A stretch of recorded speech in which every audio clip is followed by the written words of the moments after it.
Hi, welcome back guys. This is your Sensei, back with another fanfiction. This is the first part of What If Naruto Became Shadow Leader? Now before starting, please give this video a like and subscribe to the channel if you want more videos like this. Now let's get into the fanfic. Eyes wide and mouth agape, Naruto could not move. Pure shock held him rigid. Hamura leaned forward and demanded that he repeat himself. Naruto protested loudly, taking a step forward, fists clenched so tightly that blood trickled from his fingers. Koharu folded her hands in her lap and announced that the decision had been made. Naruto scanned the room at the elders and council members who had been called in. He accused them of having no right to do this. Danzo cleared his throat smugly and told Naruto to respect his elders, explaining that the decision had been reached for the protection of Konoha, its citizens, its ninja, and its future a future without him. A few days before, Sakura and Naruto walked along the newly rebuilt streets of Konoha.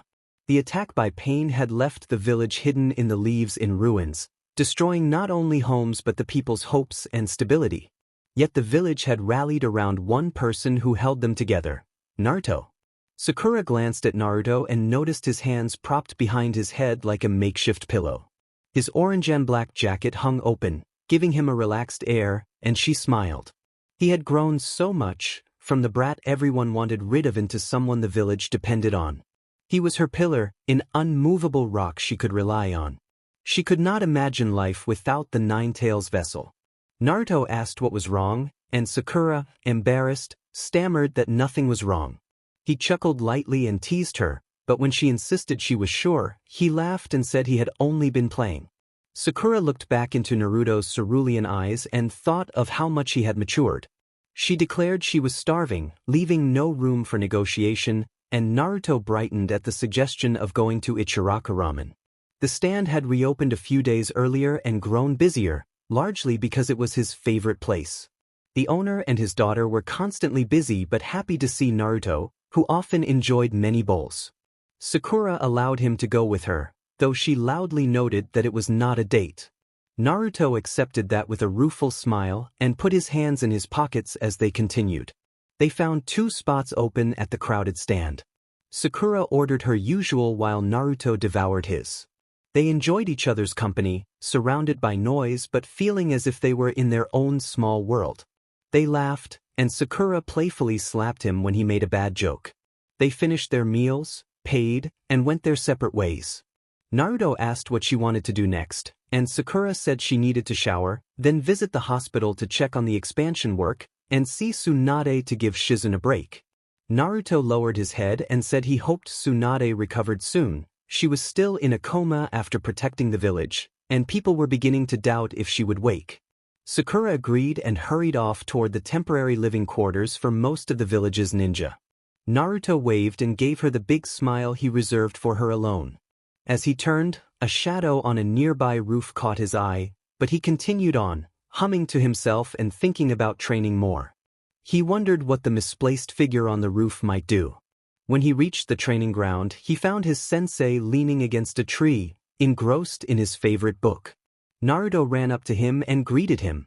Kakashi lifted one visible eye above the book and asked how Naruto was doing. Naruto scratched the back of his head and admitted that things could be going a little better. Kakashi observed that Naruto seemed almost too calm, as if his aura had shifted to one of peace and certainty. He narrowed his eye, sensing that Naruto was hiding something. Naruto had not told Kakashi about meeting his father, the 4th Hokage, or that the seal on the Nine-Tails felt strong again, as it had the day the jutsu was cast. He did not want to have that conversation out in the open. Kakashi wondered quietly what Naruto might be hiding. Naruto averted his gaze and looked toward a distant tree. Kakashi glanced away to the same point, then looked back at his student and asked if Naruto felt like a spar. Naruto smiled and agreed. The one-eyed jonin closed his smut novel, pushed himself off the tree, and stowed it in his tool pouch. He said he wanted to see how much Naruto had grown since he left. Naruto's smile faded and he grew serious as he backflipped away from Kakashi to give them some space. Kakashi asked if he was ready. Naruto gave the go-ahead. After an hour of intense fighting, Naruto found himself on a large branch high in the trees, scanning for the copy ninja. He formed a familiar hand sign and 8 more blondes appeared in smoke. 7 clones immediately dispersed to search for Kakashi while 1 remained hidden. The original took a moment to relax and breathe, but Kakashi had other plans. 2 clones were quickly taken out together, which gave Naruto enough information to head in that direction. Jumping from branch to branch, Naruto moved toward where his defeated clones had fallen, finding no sign of the copy ninja. Hidden, Naruto moved silently around the area. A sense told him Kakashi was nearby, but he could not place him. He stopped, closed his eyes, and sent a mental link to his hidden clone. A small rustle to the left caught his attention. Kakashi appeared beside him with a fist ped back, ready to strike. Naruto waited. Kakashi expected to take Naruto by surprise, but he was the one who was surprised when a fist stopped his attack. The copy ninja's eyes widened. Using his free hand to block Naruto's counter, Kakashi tried to soften the blow, but Naruto's strength pushed far beyond what Kakashi expected. Kakashi was sent tumbling through the trees. Naruto appeared in the air beside him, redirecting the momentum until both landed in a clearing. Then another Naruto appeared above and delivered a final double-handed strike, slamming Kakashi to the ground. Before Kakashi could recover from the impact, a kunai appeared at his throat. He looked up to see a smirking Naruto. Kakashi closed his eye and smiled in defeat, acknowledging that Naruto had definitely improved. Naruto offered a hand to help him up. Once Kakashi rose, he covered his Sharingan and took a long look at his student, noticing the change in Naruto's eyes and the orange rings around them. Kakashi realized this was what Naruto looked like in Sage mode. Naruto grinned and rubbed the back of his neck, asking if Kakashi really thought so. Kakashi smiled with his visible eye and nodded in approval. As Kakashi opened his eye, he saw Naruto looking in the same direction he had before their fight. Kakashi tried to sense anyone out there but felt nothing. Naruto asked if Kakashi could sense them. Kakashi tried again and again, sensed nothing. He took a step toward where Naruto was looking and wondered aloud what Naruto's new senses revealed, thinking that Sage mode must be incredible if Naruto could pick up something he could not. Naruto pointed and indicated they were 500 meters away, trying to hide their chakra but not very well. His eyes then widened. Kakashi asked what was wrong. Naruto closed his eyes, the orange rings faded, and his normal bright sapphire eyes returned. He concluded that the others must have seen them and quickly ran away. Naruto walked to Kakashi's side and playfully asked if they should give chase. Kakashi shook his head and chuckled, saying they should not. They did not know why the group had been there, and it could simply have been an admirer of Naruto. Kakashi teased that Naruto probably meant there was only one special person he wished would be his biggest admirer. Kakashi knew of the complicated feelings in his now dispersed squad and liked to tease his students. Naruto looked down and, with his smile gone for a moment, admitted that there was someone special but she cared for Sasuke. Kakashi stepped up, placed a hand on Naruto's shoulder, and told him to cheer up, saying that she supported Naruto more than anyone else, as he could see. Naruto brightened and thanked his sensei. Kakashi suggested finding Yamato and grabbing some food, offering to pay. Naruto agreed. Sakura sighed as she propped her tired feet up on a table in the nurse's break room. Ever since she had returned, she had not stopped moving and was beyond exhausted. Every part of her body ached while also feeling numb. She wondered why her body could not make up its mind. She did not need to look up to know who had entered. Ino sat across the table with tea in each hand and, when Sakura asked if she had finished her rounds, Ino confirmed that she had and handed Sakura a steaming cup. Sakura gratefully accepted the tea and let the hot liquid loosen her muscles and relax her. Ino might not have every talent, but Sakura was thankful that she could make excellent teas. Ino looked her over, noting how tired Sakura seemed.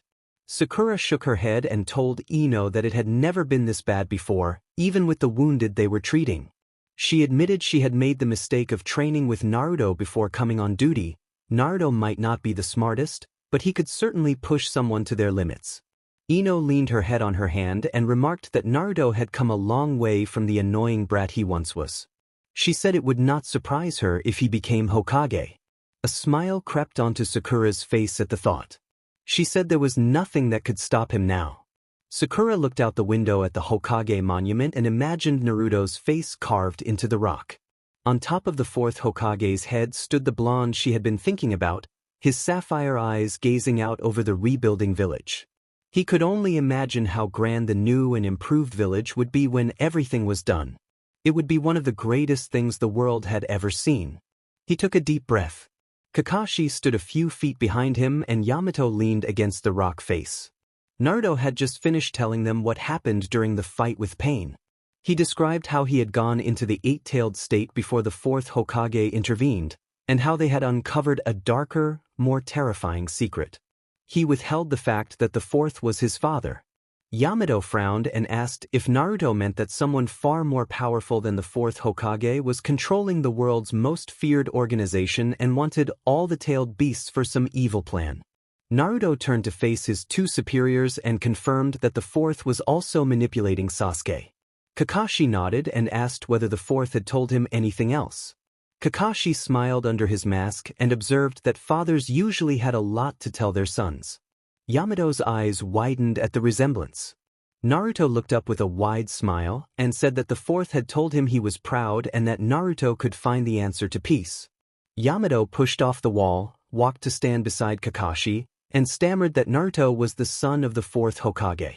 Naruto did not react with surprise. He carried a calm air, still playful and free.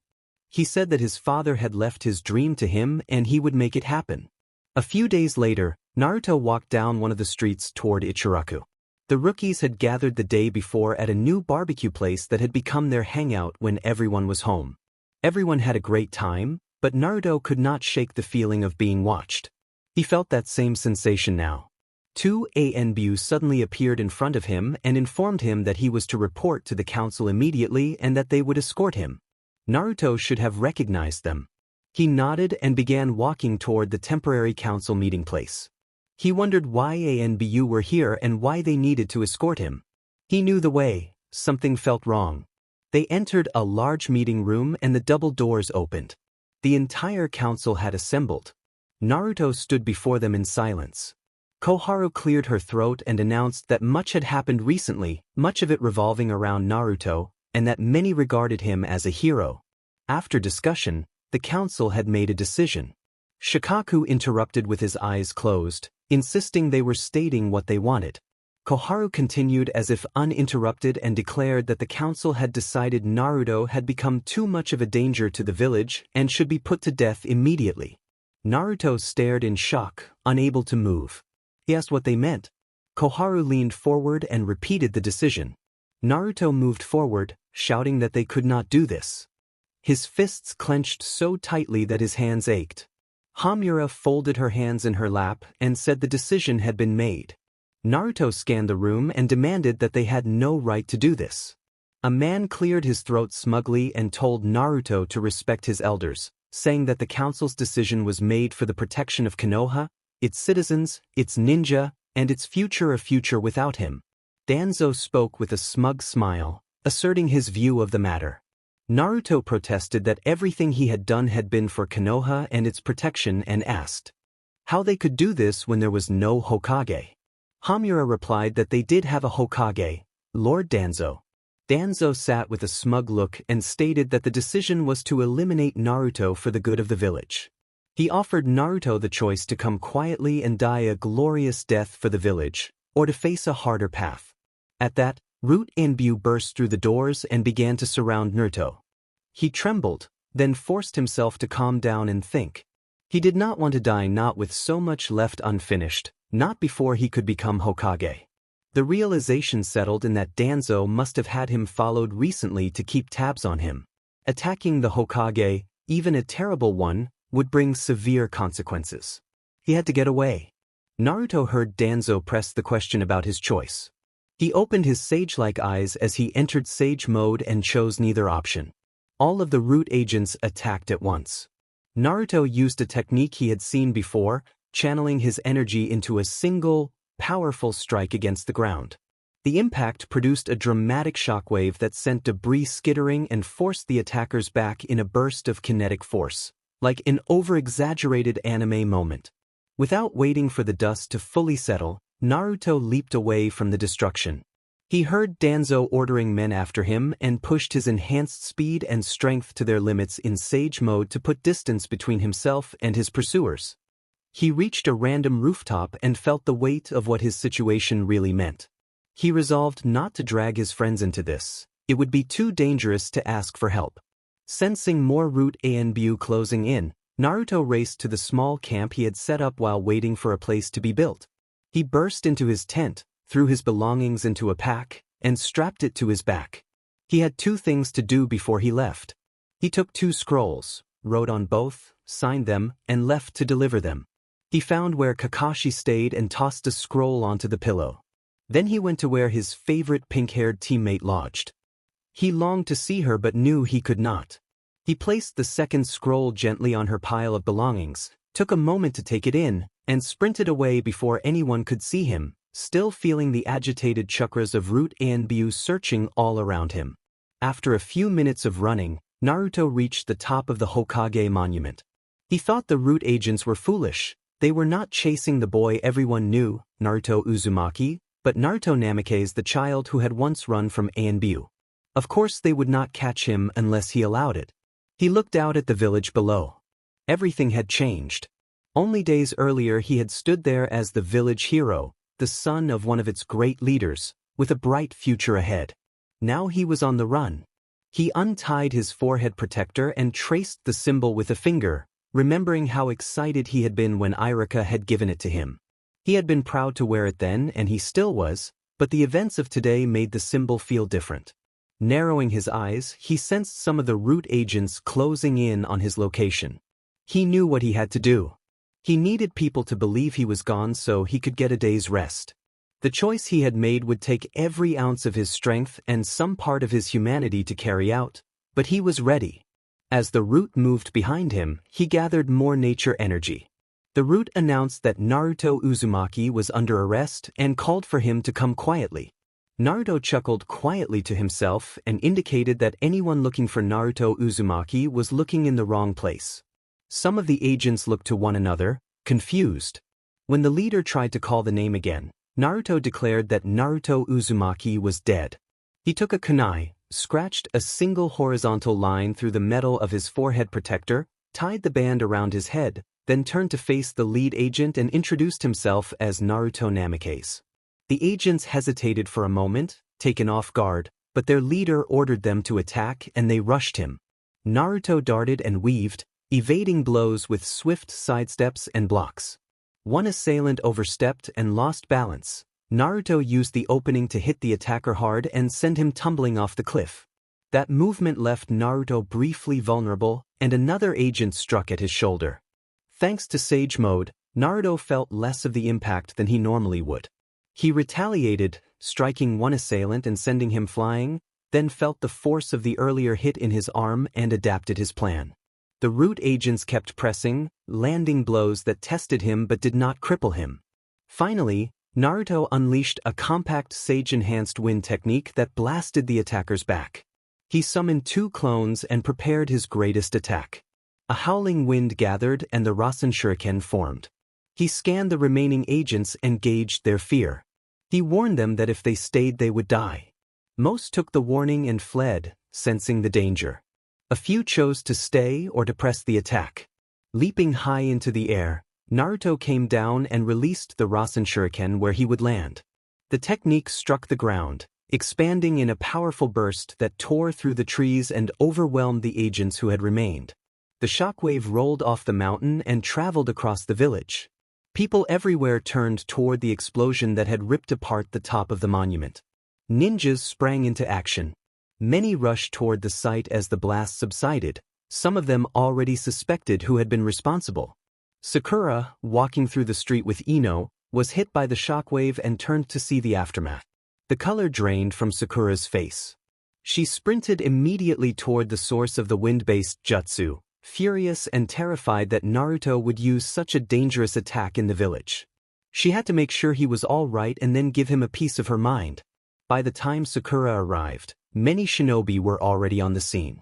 The devastation was obvious: a huge crater at the monument's summit, splintered trees, and several bodies among the wreckage. Sakura pushed through the crowd to the rim of the crater. Something orange caught her eye and she dropped into the crater without thinking, sprinting to the center, hoping she would not find what she feared. Sliding to a stop at the bottom, her breath hitched. Lying in the middle was a torn and scorched orange and black jacket. Sakura fell to her knees. Tears streamed down her face. As she reached for the jacket, her worst fear had come true. To her it felt like he was gone. She hoped for any sign that he might still be alive, but the sight offered no reassurance. Overcome, Sakura cried out and clutched the jacket to her. Shudders racked her body as the weight of losing her teammate, her friend, and the person who had once been her guiding light washed over her. All she could do was call out his name. Naruto Namikaze watched the village below, resolved to make them believe he was gone so he could move forward alone. Everything was quiet over the village, hidden in the leaves as the wind moved gently through the streets. Strawberry hair shifted with the breeze until Sakura Haruno tucked it back behind her ear. She leaned against the railing of her third-floor apartment patio and looked over the newly reconstructed Konoha. The rebuilding was nearly finished. The villagers had spared no expense to restore and improve their home. The sight brought a fragile smile to her face. Today was the anniversary. 3 years ago, Naruto had disappeared. Sakura had screamed his name into the smoke and dust. He always returned, he always pushed back the darkness in her worst moments, so she could not accept that he was gone. She clung to his jacket as if it could prove otherwise, clutching the torn, mud-stained fabric to her chest. Her cries echoed until a hand fell on her shoulder. Shikamaru stood over her, reading her despair in her emerald eyes. He knelt, guided her up, and helped her out of the crater. He led her through crowds of whispering, pointing villagers, but she paid no attention. She was lost, devastated, certain she would never see his smile again. Later, without any sense of time, she found herself in Ino's house. Shikamaru sat Sakura on the couch and briefed Ino on what he had learned. Sakura could hardly form words. The state of the jacket left little doubt about the severity of what had happened. Ino rushed over and cradled her best friend, repeating Naruto's name over and over in helpless grief. She had never seen Sakura so broken, even after Sasuke left. Sakura eventually cried herself to sleep, still holding the jacket. When she woke, she was in a spare room at Ino's. After more tears and a desperate need to collect herself, she began sorting through her things and found a scroll she did not recognize. It bore Naruto's handwriting. The scroll revealed that a faction of the council had decided to sentence Naruto to death, and that he had refused and fled. He felt the chakra of those hunting him and had left the village to escape that threat. He wrote that he planned to leave Konoha for a while, perhaps to stay with the Toads, and warned Sakura to keep safe. He said that Danzo was now the Hokage and warned her not to trust him. Naruto promised he would bring Sasuke home, that he would become Hokage, and that he would return one day. He ended by admitting to Sakura that he loved her and that he would miss her. Silence filled the room as Sakura let the words sink in, tears falling onto the scroll. She called him an idiot for leaving without telling her, but the admission made her feel unexpectedly calmer. Reading his words, she felt her shattered world tremble and then settle back into place. Naruto could not be dead. He would not give up, and she would not stop believing in him. Resolved, Sakura steeled herself to become stronger than she had been. She admitted to herself that she missed him. 3 years passed. Tsunade awoke from her coma only to find that her title had been stripped and Danzo had been named Hokage. She was furious at the replacement, especially at being supplanted by the old Warhawk.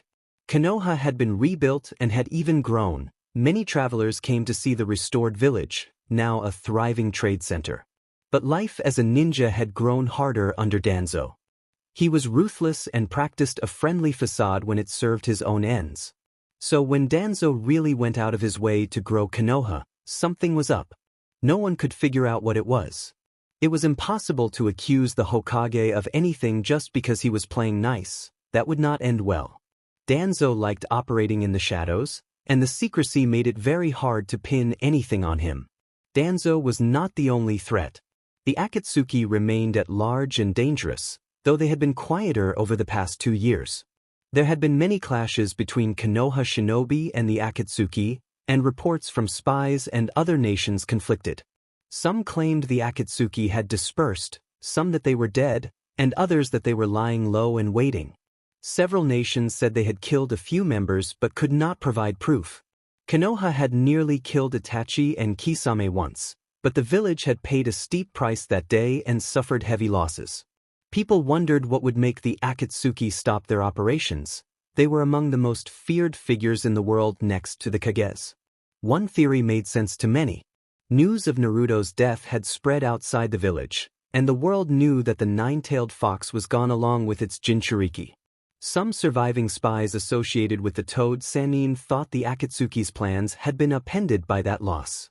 No one knew what their next step would be. Sighing, Sakura stood up and went back inside to shower and change for the day. She had a short shift at the hospital.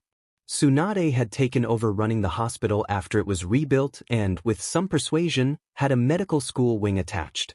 Tsunade was a genius. Because of her work, at least one and sometimes two members of every squad had decent medical training. The results were spectacular. Casualty rates plummeted. The only problem was that Tsunade had chosen Sakura to train all those people. Sakura enjoyed the work. It was rewarding and difficult, and she thought Tsunade was lazy for leaving it to her. Sometimes Sakura felt like she needed to drink too, the way Tsunade did. Locking her door, Sakura headed to work. Partway there she ran into Ino. Sakura greeted Ino and asked if she had been sleeping well. Ino threw up her hands and said she had not been sleeping well. Sakura asked why, and Ino shot back that if she knew the reason she would not be sleeping horribly. Sakura teased her, and Ino asked how things were going with Sakura. Sakura said she was always busy but looking forward to an afternoon off, and Ino suggested they go out. Sakura groaned and asked why. Ino draped her arm over Sakura's shoulders and said they needed to find Sakura a good man and have a good time. Sakura insisted she did not need a man. Ino poked her shoulder and asked whether she wanted to be a prude all her life or if she was still waiting for Sasuke. Sakura replied no to both, annoyed, and eventually agreed to go out. They arrived at the hospital and checked in with Tsunade. A nurse burst into Tsunade's office to report a situation. One of their recon squads had been attacked and arrived with critical injuries. Tsunade nodded to Sakura and Ino. They already knew what to do. The trio rushed to the 4 new patients being moved into surgery by other nurses and shinobi. After hours of intense work, all 4 patients were stabilized. Tsunade praised their efforts and singled out Sakura for special recognition. Sakura bowed to her master and said she was just doing her job. Tsunade corrected her, saying Sakura was not just doing her job but surpassing it, and that very soon she might even surpass Tsunade. Sakura was astonished. She had been working herself hard but had never imagined she might one day surpass her master. Tsunade told a nurse to inform her the moment any of the patients woke up. A few hours later, after tending to her other duties, Sakura checked on the recon squad and noticed one of them awake. She signaled to another nurse that she had one who was conscious, then quickly checked his vitals, calmed him with a sedative, and asked his name. The spiked brown-haired recon ninja told her his name was Koki. Tsunade approached and asked what had happened. Koki said they had been ambushed and coughed before continuing that he did not think they had been the intended target, they had simply crossed paths with someone. When Sakura asked who had attacked them, Koki identified the Akatsuki. The room reacted with audible shock. Sakura asked how they had made it out alive. After a silent moment as if remembering, Koki said they had been saved. When Tsunade asked who had saved them, Koki said he did not know. He explained that whoever the rescuers were, they had turned the tide and forced the Akatsuki to retreat. They had moved so fast it was hard to tell what techniques they used, and Koki had lost consciousness before he could make out much more. He shifted, wincing from pain in his ribs, and Tsunade reassured him that he had done well. Sakura came forward this time. The recon asked whether the attackers had any marks or anything to identify who they were or where they came from. Drawing another breath, the recon reported that there had been only 4 of them. He had not been able to get a good look. They had worn long white coats with hoods. He thought there might have been designs on them but had passed out before he could see clearly, and he doubted anyone else had seen them either. Tsunade smiled and told a nurse to get him more pain medication. She then told Sakura that as much as Sakura might dislike it, they had to go tell Danzo what they had learned. Sakura nodded and asked if she had to come along, addressing Tsunade as sensei. Tsunade sighed and said yes, that Sakura had heard the report as well and could help fill in any gaps. Sakura acknowledged this. Sakura suspected the real reason Tsunade wanted her along was to avoid going to Danzo alone. Sakura also knew it was no secret that Danzo despised both Tsunade and her, likely because of Sakura's past connections and her ties to Tsunade. Sakura reflected on how formidable Tsunade was and how uneasy she felt about facing Danzo. The two women made their way to the Hokage Tower, which Danzo had expanded into a larger, more elaborate structure. After passing multiple Route A and BU searches and checkpoints, they reached the double doors of the Hokage office, where 2A and BU opened the doors for them.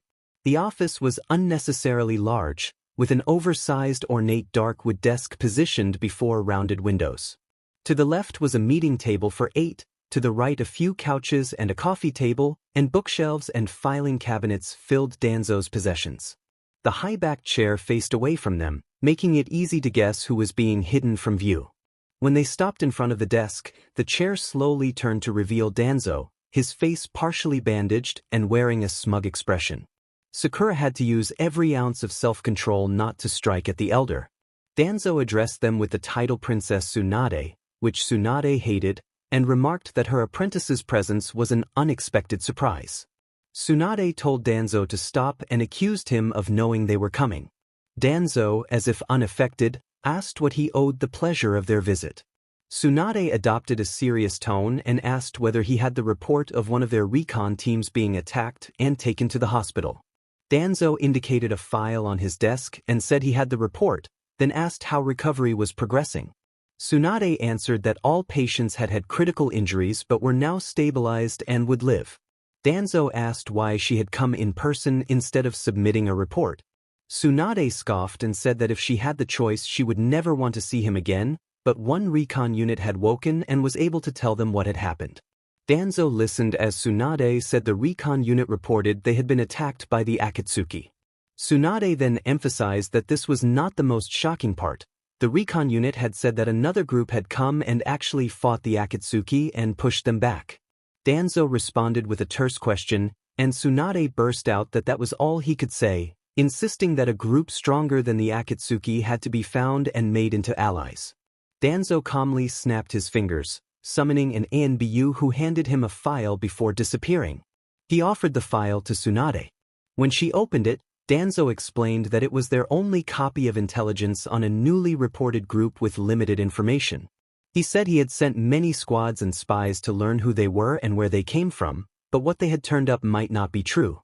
Danzo described what they had discovered. The group appeared to have formed roughly 3 years ago and had at least 6 members, possibly more. Their ultimate goal was unknown. Their members were reportedly very powerful and skilled at keeping their identities secret, often vanishing after sightings despite tracking techniques. They accepted missions both large and small and had an almost perfect completion rate, though they did not accept every job even when offered a large reward. Eyewitnesses could rarely recall details of their faces because the members kept their hoods up. The one consistent identifying feature was that all the members wore white trench coats with blue accents. Danzo added that the group's only apparent enemy so far seemed to be the Akatsuki, which he wanted to understand. Tsunade and Sakura were stunned. Tsunade demanded to know how long Danzo had known about all this. Danzo told Tsunade to calm down and said he had known for about 6 months. Tsunade pinched the bridge of her nose and asked whether he had tried sending a message to them. Danzo replied that he had. Tsunade pressed, asking what the message had said and suggesting a meeting would not be effective, taking a thin jab at the old war leader. Danzo warned her to watch her words. Sakura then interjected and asked whether they had tried giving the group a mission. Danzo and Tsunade looked quizzical and asked her to explain. Sakura controlled her breathing, took a steadying breath, and explained that the group seemed to go where they could get missions. Mission opportunities were everywhere if one knew where to look, so they did not need a village to hand them missions. They could accept low pay to avoid suspicion, and it would not hurt to see who they really were and perhaps make some useful allies. Danzo narrowed his eye at Sakura and observed that he thought Tsunade might have been surpassed. Tsunade did not care whether that was intended as an insult and responded that she would expect nothing less from Sakura. Sakura blushed from the attention and thanked them. Danzo cleared his throat and announced that he would be meeting with the Jonin later that day so they could tell their squads to be on the lookout for this new group. In the meantime, he said he would try to get a message out to them for a mission and then dismiss them. The two women left the office without another word and did not speak until they were well away from the building. Tsunade remarked that if the group was smart they would keep as far away from this place as possible, and Sakura nodded in agreement. 4 cloaked figures moved along a forest trail where the sun broke through the canopy only in scattered s of light. Their white cloaks hid their features, revealing only their feet when a breeze stirred the leaves. A woman in the group wondered how Kisame was feeling now. Most of the others remained quiet, especially the figure at the rear. One of the members said that if Kisame did not feel anything yet, he certainly would later, noting how many times their strikes had landed. The front figure huffed and admitted he should have hit harder. The enemy was still alive and had escaped. Another voice reminded them that Kisame was the tailless beast for a reason, while the front figure retorted that tailed beasts were still better than tailless any day. The rear figure asked what the new plan was. The frontman replied that there was no new plan: gather intelligence, confront the Akatsuki, and steer the world toward peace. A different member interjected that the response sounded idealistic and asked what the specific approach would be. They could not simply fight the Akatsuki. Corruption existed beyond them, and they would likely have to deal with the villages of the Land of Lightning, the Land of Fire, and the Land of Earth. When Kanahagakure was mentioned, the first figure flinched. He knew how corrupted their village had become under its current leadership. A puff of smoke appeared on the ground and a small animal emerged with a scroll in its mouth. The leader knelt and took the scroll, thanked the animal, and watched it disappear. When he opened the scroll, he began to shake with anticipation. One of the others asked what was on it. The leader smiled and said they had been given a perfect opportunity and expressed gratitude for the timing. He explained that the scroll offered a way to gather intelligence on Konoha while making some money in the process and tossed it to an associate. The others read it and reacted with alarm, warning that it looked like a trap and that it had Danzo's hand all over it. Another agreed that it bore Danzo's signature and warned that he could not be trusted. The leader's smile only widened. He reached up and slowly removed his hood, revealing long, messy blonde hair, bright sapphire eyes, and whisker-marked cheeks. He grinned and said that despite the risk, they would make a move. One of his comrades asked how they could do that. The leader's grin settled into the confident smile. They all recognized Naruto had a plan and intended to enjoy it. He told them they would exploit Danzo's weakness. All was quiet in the dense forest on the edge of the Land of Fire and the Land of Rivers, except for the soft sounds of a squad of ninja moving through the trees on their way back to Konoha. Leading the pack was a long, pink-haired ninja in a red top. Sakura Haruno, Choji Akimichi, Shikamaru Nara, Niji Hyuga, and Tenten were returning from a reconnaissance and treaty security mission in the Land of Rivers. A lord of that land had paid Konoha for the mission and had asked for a treaty. The mission had been completed, but the treaty had not been signed. The 5 of them suspected this was simply Danzo flexing his power, bullying people into paying for the appearance of Konoha's strength. He used his influence for his own ends more than for the village's benefit. There had been whispers of serious crimes done in Danzo's name, but no concrete evidence had surfaced. Rumors, they reminded themselves, often began somewhere.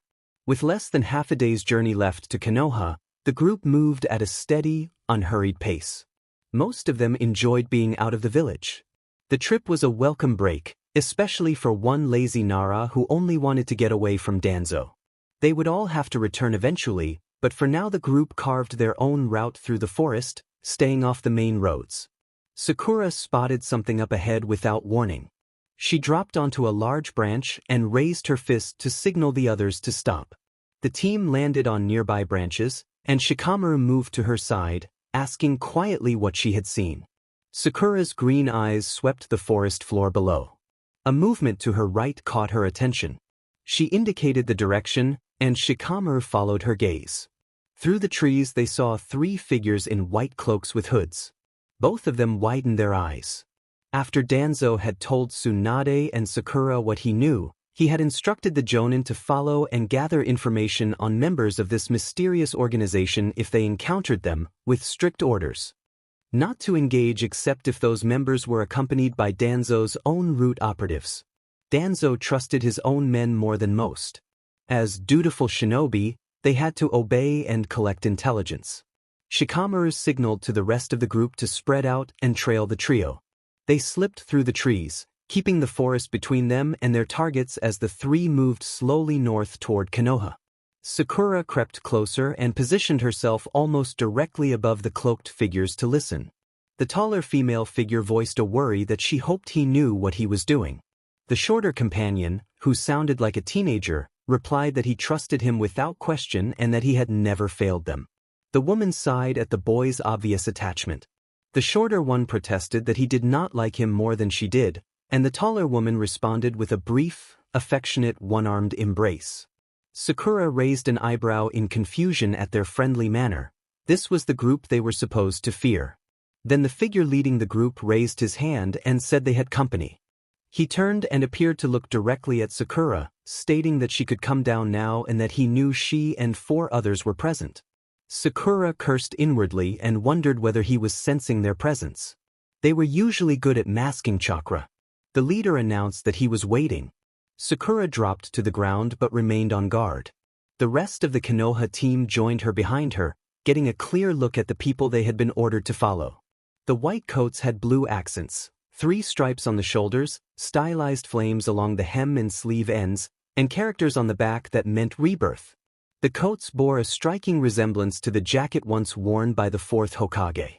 Sakura asked how they had known the Konoha team was there. The leader explained that he had sensed their chakra for a while and had simply waited until they closed in, confirming that he was a sensor type. The lone woman in the trio examined the Konoha group and identified them as shinobi from Konoha.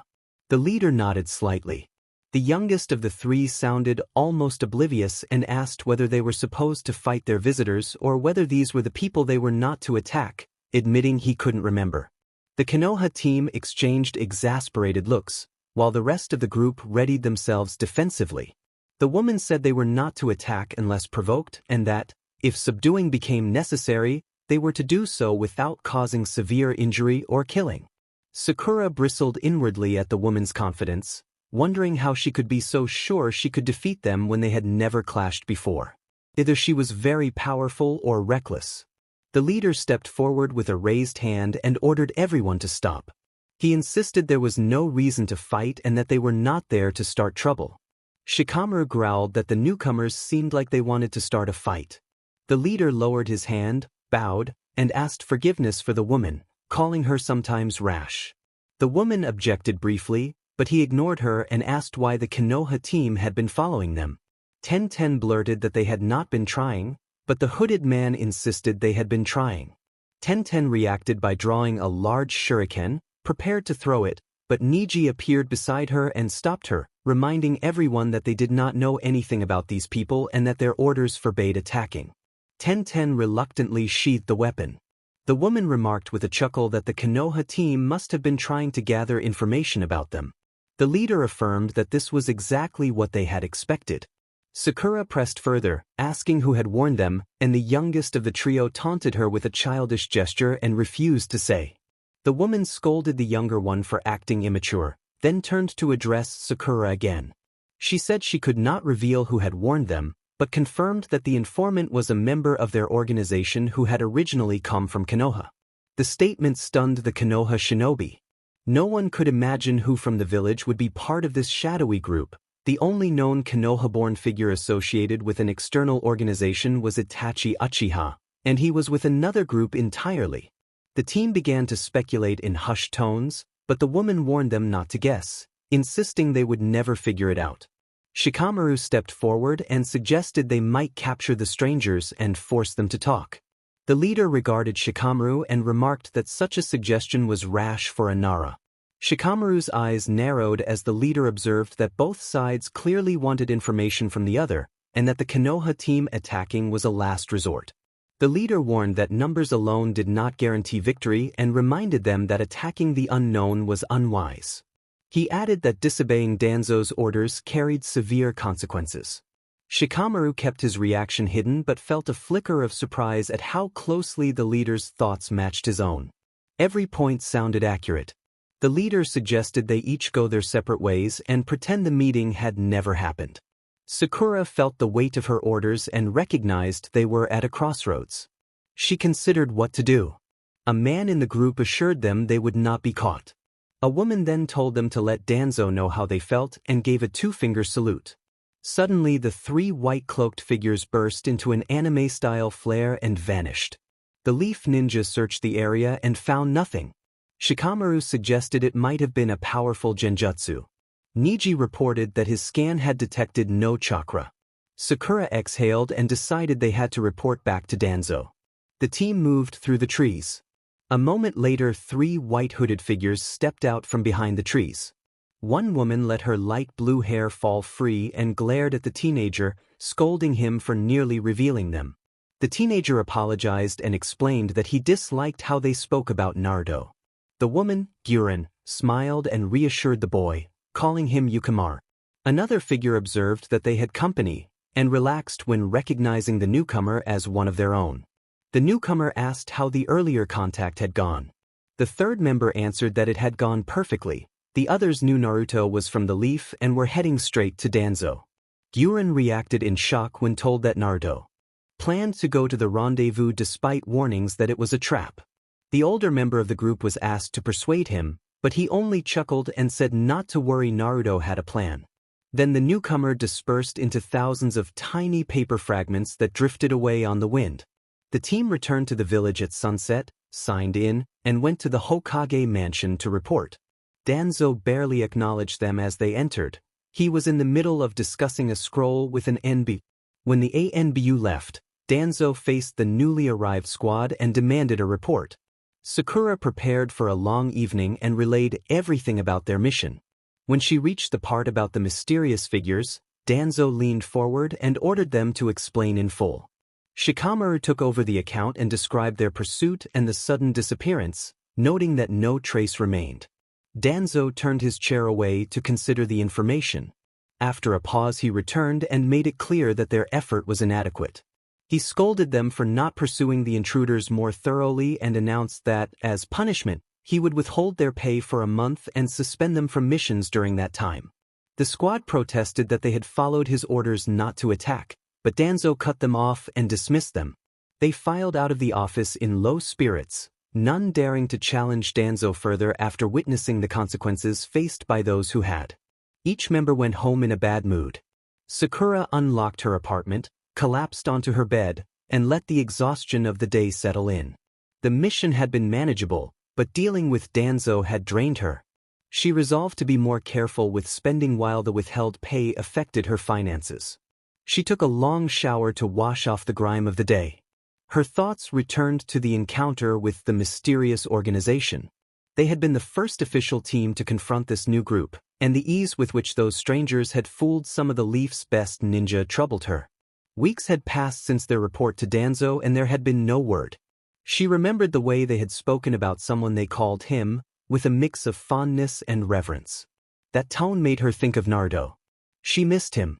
She missed his laugh and the bright grin he reserved for friends. The memory of his clear blue eyes and cheerful smile lingered, bringing a warm ache she kept to herself. She missed her best friend and would give anything to see him again. She kept the scroll he left for her safe and read it so many times she had it memorized. Whenever the pink-haired ninja felt down, she read it again. It always lifted her spirits but made her miss him more. Sakura Haruno, the girl who always thought about the Uchiha prodigy, would never admit how much she missed Naruto Uzumaki. After her shower, she collapsed onto the bed and nearly fell asleep. The morning came too quickly for her tastes. She dressed in a long-sleeved civilian version of her ninja gear, gathered the money she kept in her apartment, and went out to buy food. Her stores had not been replenished before her last mission, and Sakura was hungry, irritable, and in need of supplies.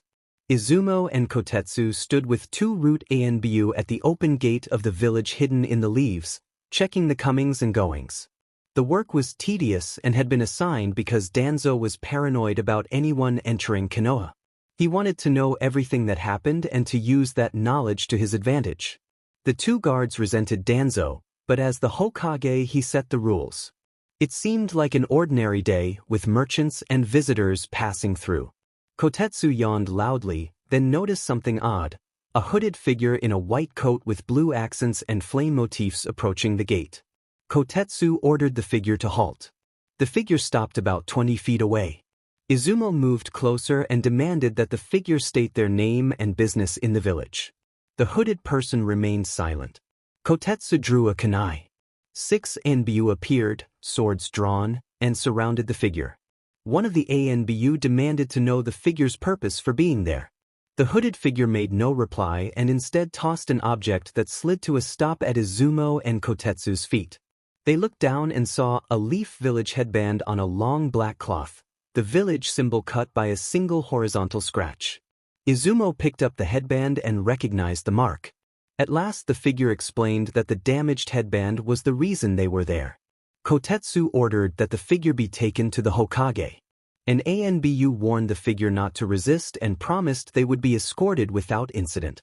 The figure nodded and followed an ANBU who led the way, surrounded by others who kept their swords ready but not aimed. Sakura had finished her purchases and was walking home, pleased with herself for spending carefully and getting what she needed. As she neared her apartment, she saw a crowd along the street pointing and whispering at a white hooded figure surrounded by ANBU. She recognized the cloak, white with blue accents and flames. It belonged to that mysterious organization. They had finally shown themselves. Sakura hurried home to tell Tsunade. Sitting in a high-backed chair, Danzo looked over the village he now led. For many years he had been passed over, and he had spent long stretches planning and maneuvering to reach his current position.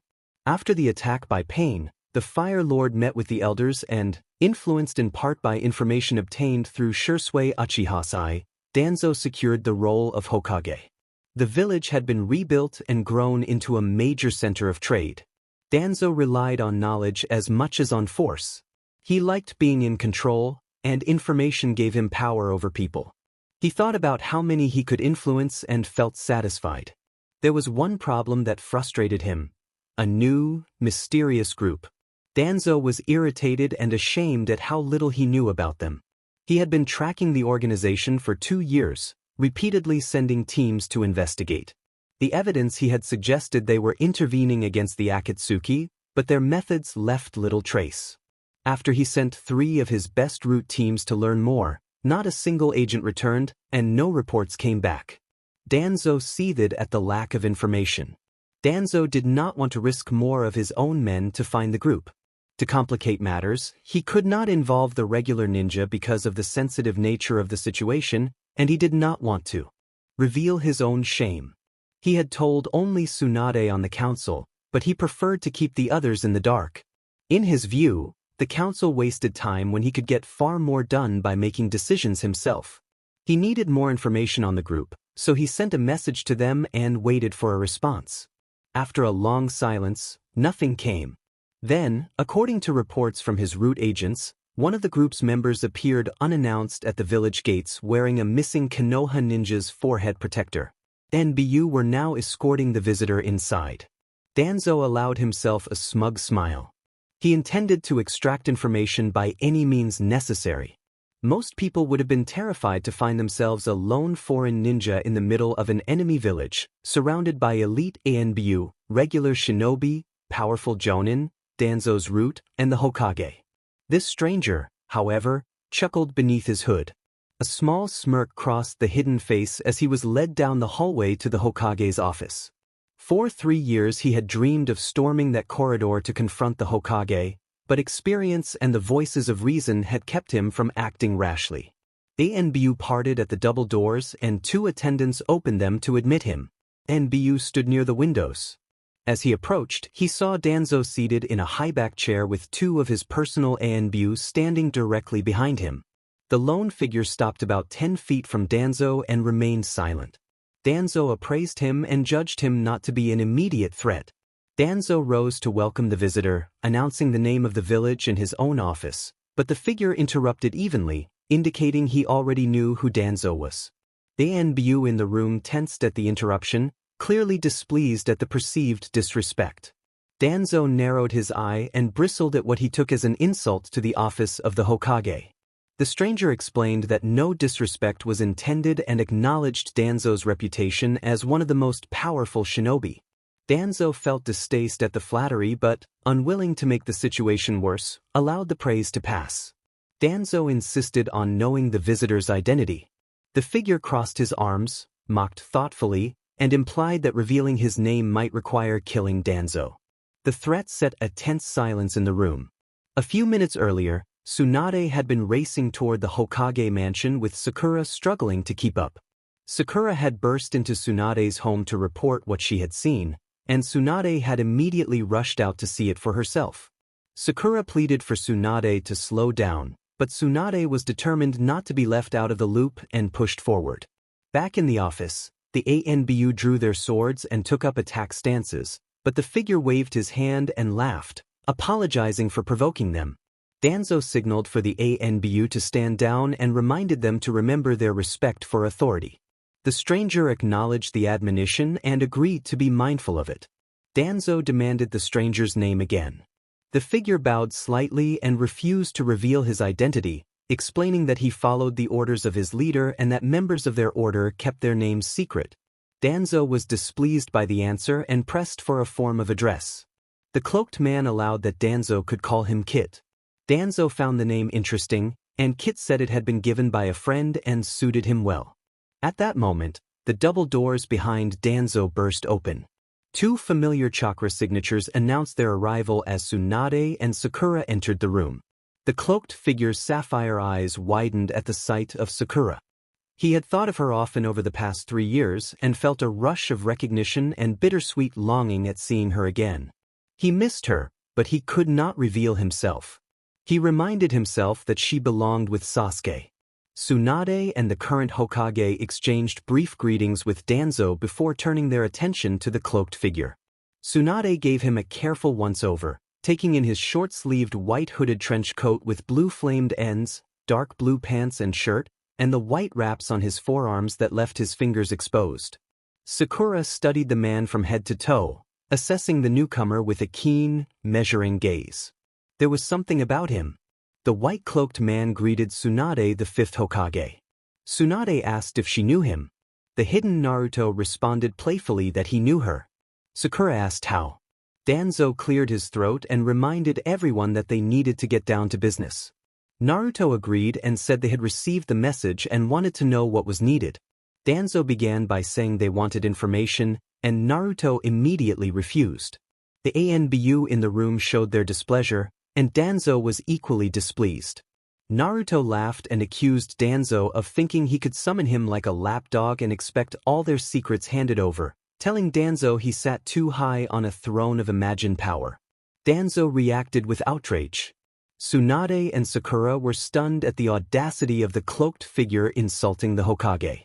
Naruto argued that they did not owe Danzo anything. They did not know him or trust him, and Danzo had done nothing to earn their confidence. The matter of trust had to be earned by action, Naruto said, not demanded. Seeing an opening, Danzo interjected that Naruto's goals must include the total elimination of the Akatsuki. Naruto accused Danzo of trying to keep tabs on them. Danzo claimed they had uncovered Naruto's real goal. Naruto burst into laughter at the notion that after 2 years of surveillance this was all they had. Danzo's patience and pride wore thin.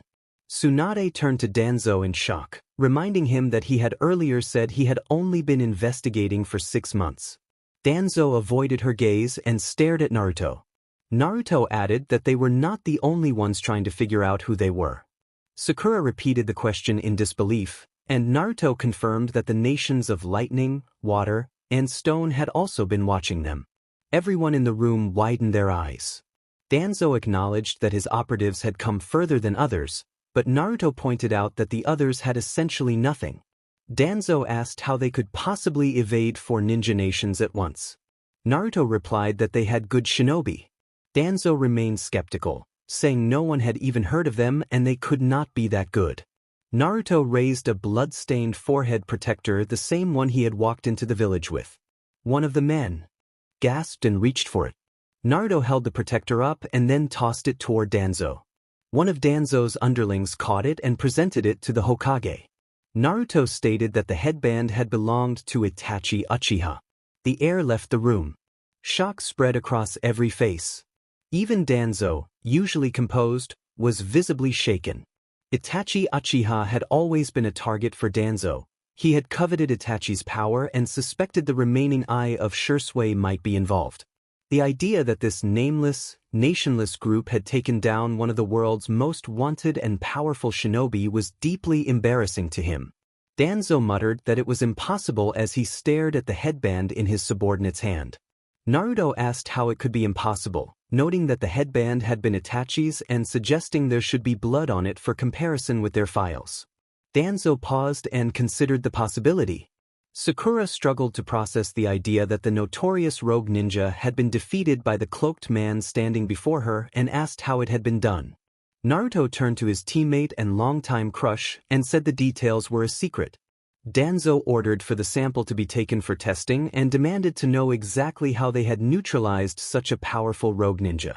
Naruto repeated that it was a secret and said they needed to get down to business, mentioning they were busy and that he was needed elsewhere soon. He reminded them they had received Danzo's message and asked what mission he had in mind.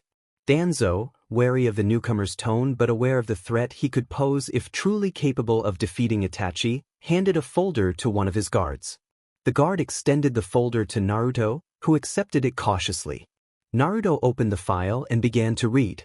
Danzo explained that between the land of wind and the land of rivers, far to the south, there had been attacks on many villages by C-ranked rogue ninjas. The land of rivers was having difficulty locating them and had requested assistance to eliminate the threat. Naruto flipped through the file, ensuring Danzo had not omitted any information. Naruto asked Danzo if there was any information on the individuals and their abilities. Danzo replied that, like Naruto, there was little to go on. They were from different villages and mostly used average-level jutsu. Naruto nodded as he absorbed Danzo's words. Danzo closed the file and insisted they would not receive any information until he could trust them, then proposed a squad of 8 members. Tsunade questioned why 8 members were needed. Sakura, blushing with embarrassment, answered that it would be to gauge the ninja and their dedication. Naruto praised Sakura's insight and noted he expected nothing less from Tsunade's famed apprentice. Sakura was surprised and unsure how the man could know her, and she stammered her thanks. Danzo cleared his throat and offered to send 4 of his best ninja, boasting of Konoha's many strengths, including excellent trackers. Naruto interrupted, refusing to work only with forces Danzo chose and insisting they wanted ordinary shinobi rather than Anbyu. Danzo bristled but concealed his anger. When Danzo asked who they wanted, Naruto requested a mix of trackers, a strong leader, and a medic. Tsunade observed that he had been following Konoha's way of organizing squads. Naruto explained it was easy to deduce and that one of Konoha's squads had encountered their group before, with Sakura among them. Naruto accepted the mission and said he would return in 2 days with 3 others from his organization to assemble the team and begin. Danzo asked if those allies were nearby, considering detaining them for questioning. Naruto responded that they were not close enough to be trusted and made it clear they had contingencies if Danzo tried to detain him, then delivered a sarcastic bow and announced he was needed elsewhere. Tsunade asked to accompany him to the gate, and Naruto agreed. Naruto, Tsunade, and Sakura began to leave the Hokage mansion. Danzo seethed at the disrespect. Beneath his bandages, Shisui's Sharingan activated and scanned the newcomer, revealing vast chakra that alarmed Danzo. Naruto paused and, without turning, asked Danzo if he was looking for something. Danzo forced himself to remain composed and, once the doors closed, ordered his agents to follow, find the rest of the group, and discover who Kit was. 3 root agents melted into the shadows and disappeared. Outside, still flanked by Anbyu, Sakura, Tsunade, and the cloaked Naruto walked away from the mansion as curious villagers and ninja watched. Tsunade remarked that it took courage to insult Danzo so openly. Naruto shrugged and said he had known Danzo would not act against him until he learned more about his comrades, adding that Danzo was driven by manipulation and the pursuit of power. Tsunade warned that probing Danzo was dangerous. Naruto insisted they had only been observing for the moment. Sakura asked what their observation was meant to achieve. Naruto looked into her emerald eyes and, though he could not reveal everything, said their organization had a purpose. Sakura asked whether eliminating the Akatsuki was their primary objective. Naruto admitted it was part of the path but not the whole purpose. When Sakura asked about his personal dream, Naruto hesitated because of the vow he kept, then allowed that he had many dreams and hoped they would all come true. When Sakura pressed for one example, Naruto began to speak of a girl, and Sakura playfully suggested that she must be very special. The three continued on together. Sakura walked a little closer and asked whether the girl knew that he liked her. Naruto replied that she did not even know who he was. Sakura observed that he seemed powerful and not a bad person, and, trusting her intuition, repeated the question about whether the girl knew he liked her.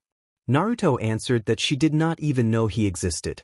Sakura felt a sting of sadness and asked why. Naruto explained that it was a long, sorrowful story. The girl loved someone else and would never be with him.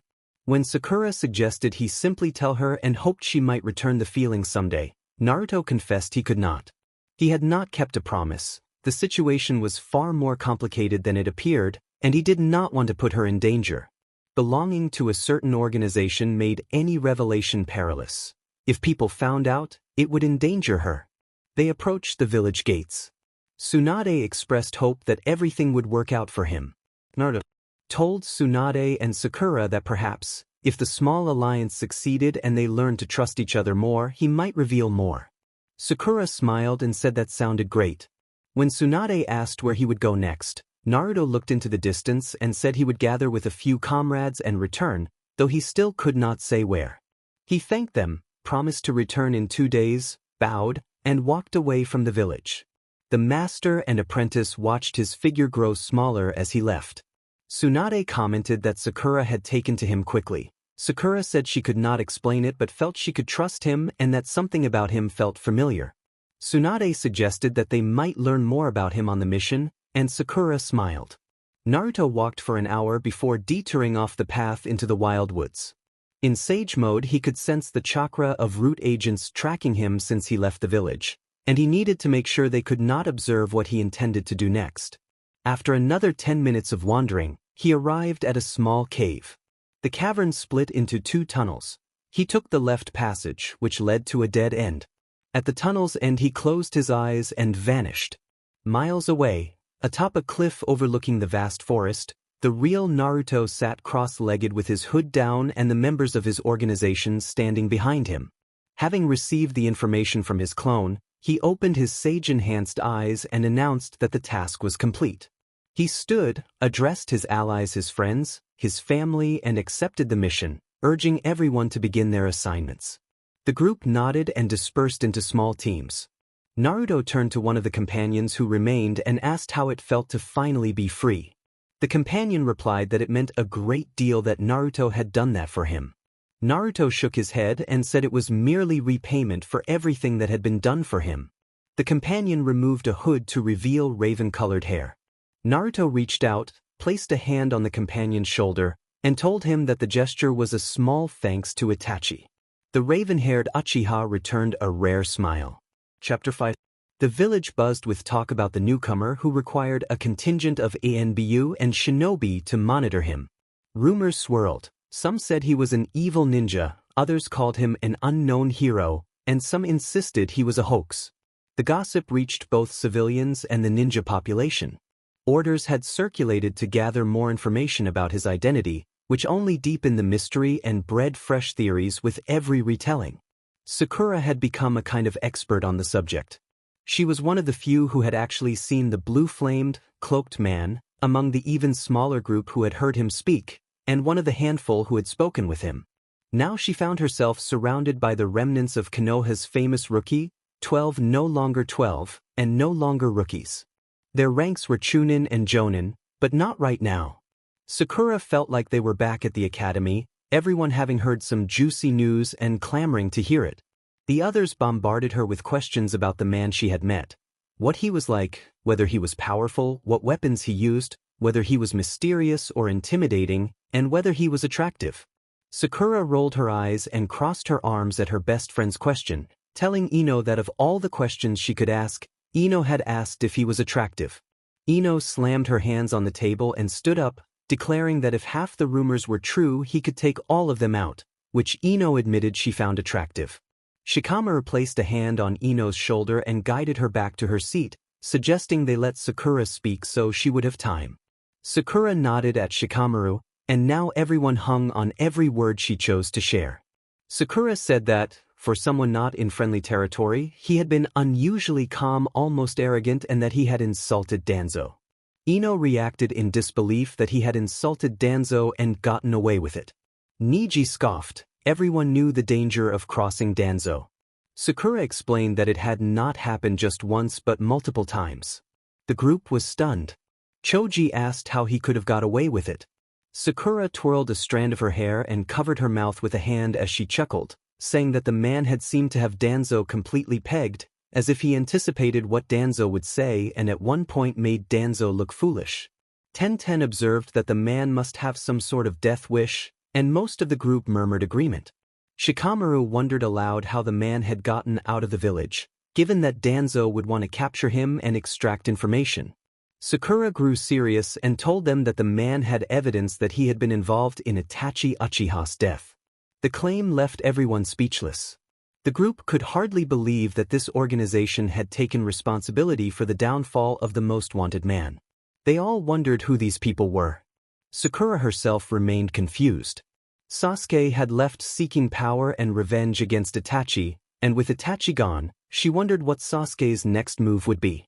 He could return to the village, but that seemed impossible with Danzo present, even though the thought of his return stirred something in her. Beyond that, Sakura admitted to herself she could not get a portion of her past back Naruto. Naruto's goals had been Hokage and finding Sasuke. Sakura had once promised she would at least complete one of Naruto's dreams by bringing Sasuke home. What she would do afterward was uncertain. Kiba protested that it couldn't be true, Ino shouted that it was impossible, and Hinata asked how it could be so. Sakura shrugged and said the man would not say much, only that his organization contained very powerful ninja. Shikamaru noted that anyone capable of taking out Itachi Uchiha would have to be extraordinary and wondered if they wanted the world to come after them. Sakura said that the organization had been pursued by other countries but had easily avoided them. When Niji asked if any other information had been given, Sakura shook her head and explained that the man had provided a lot of information and yet none at the same time details without specifics, no numbers, nothing concrete. Whoever he was, Sakura said, he was very good at hiding things. A loud, angry yell echoed through a nearby headquarters, followed by the sharp sound of glass breaking on the floor. Danzo stormed in, furious, demanding how his men had lost Kit. His subordinates stammered that they were sorry and offered to accept punishment. Danzo paused to collect himself, forcing his anger down because showing weakness was not an option. He told them punishment was unnecessary but ordered that they prepare for the return of Kit and his companions. Danzo instructed that they should follow them from a distance on their mission and have the streets shut down for their escort to and from his mansion. He then turned and walked out, leaving Root kneeling on the floor. The kneeling follower responded with a respectful yes, Lord Hokage. That night Danzo retired with a small, calculating grin. He had a plan to neutralize every member of that troublesome organization. He only needed patience. 2 days passed quickly for Sakura, who was quietly excited about the mission and curious to meet the rest of the organization's members. There was something about the man she could not put her finger on. The previous day Danzo had informed Tsunade that Sakura would be assigned to the mission as the medic. The other shinobi joining the mission were Shikamaru, Kiba and Akamaru, and Niji. Sakura was in her room assembling the medical supplies she would need, bringing twice what she usually packed since they were traveling with twice the people. She sealed extra clothes in a scroll just in case. She felt excited that they would be the first ninja to work with this mysterious group, the group that had evaded multiple nations and claimed responsibility for Itachi Uchiha's fall, the group about which so little was known. She would meet the man again, and something about him drew her in, almost making her trust him completely, though her training kept her cautious. The prospect of spending time with him brought a small smile to her face. The thought of getting close to someone again reminded her of Naruto, and she frowned at the memory. Naruto had become essential to her life. Living without him seemed impossible. Even after his passing, he still occupied her heart, mind, and life. He was not even alive, and he was still the reason she got up every day. Why had he died before telling her how he felt? She would give anything to see him again. Double-checking everything one last time, she strapped her pack to her back and began to head out. A nice mission was exactly what she needed. A smirk crossed her face as she vowed to make him proud. Two faceless Root Anbu entered the Hokage office and reported that everything was ready. Danzo stood with his hands behind his back, looking out over the village, and asked if the guards were prepared and the route secured. The Anbu replied that they were. A malicious smirk formed on Danzo's face as he approved the operation. Four hooded, white-cloaked figures walked toward the grand village hidden in the leaves. Naruto led his selected team toward his old home, excitement having kept him awake the night before. A voice inside his head rumbled, asking how it felt to officially return to this wretched place. Naruto smiled and told the voice that it felt wonderful. Kurama warned him to keep his head in the game and not be distracted by thoughts of the girl with pink hair. Naruto teased Kurama and reminded him who had come up with the plan. Kurama snapped in annoyance and reminded Naruto who had provided most of the ideas. Naruto countered by teasing the fox, and the two exchanged familiar banter. The nine-tailed fox had never expected to grow fond of the boy sealed within him. Naruto's stubborn refusal to give up, his resilience and trust, had earned the fox's respect. Slowly over time, the great beast had unwound and come to trust him. They were, against all odds, allies in spirit. Kurama told Naruto off playfully, and Naruto responded with a warm, affectionate retort. The fox then prepared himself as their plan was about to begin. Naruto felt a tremor of anticipation and declared his readiness. Opening his eyes beneath his hood, Naruto combined Sage and Nine-Tails powers, sensing everything around him: feelings, chakras, any hint that could reveal someone. He searched for something specific that only a few could recognize and smiled when he found it. Letting go of the extended perception, his eyes faded back to their normal sapphire hue. Everything was going according to plan, Kurama reminded him. As they neared the gate, traffic through Konoha was unusually light, and passers-by gave the group a wide berth. From under her own hood, Gyurin wondered what kind of reception they could expect, noting that this was the first time they would openly expose themselves. The newest member of the group argued that Danzo would be cautious and would try to isolate them, surrounding them so they would feel disadvantaged. Naruto, energized by impossible odds and long shots, found the idea exhilarating. He made it clear that he thrived on bets against him. Yukimaro wondered how the rest of the team was faring. Gyurin reassured him that Itachi led them and nothing would go wrong. Gyurin added that Itachi knew how to sneak into Konoha, having done it multiple times and even on behalf of their leader. Gyurin enjoyed teasing others lightly, a habit she practiced out of affection. As much as Naruto loved a good fight, the moment called for focus. Naruto instructed them to use their aliases from this point on. Gyurin teased him about fearing discovery by the Hokage, and Naruto dismissed the idea, insisting he was not afraid of Danzo and that the old man could be ignored. All three responded in unison that they understood. They reached the path leading to the Hidden Leaf Village and noticed the number of ninja present and the ANBU who had emerged to create an imposing show of force. Naruto felt a mix of pride, sadness, excitement, and determination. This would be a lesson for those who underestimated them. Reaching the Hokage Tower, they began ascending toward the main office. The newest member remarked that the Hokage knew how to flaunt his power. A guard challenged that comment, and Naruto and Gyurin chuckled. Naruto warned the group to be careful around the Hokage, acknowledging the guard's warning about demanding respect. The newest member questioned whether the respect had been earned. Naruto stepped in and reminded them to behave, and all three answered in unison that they would.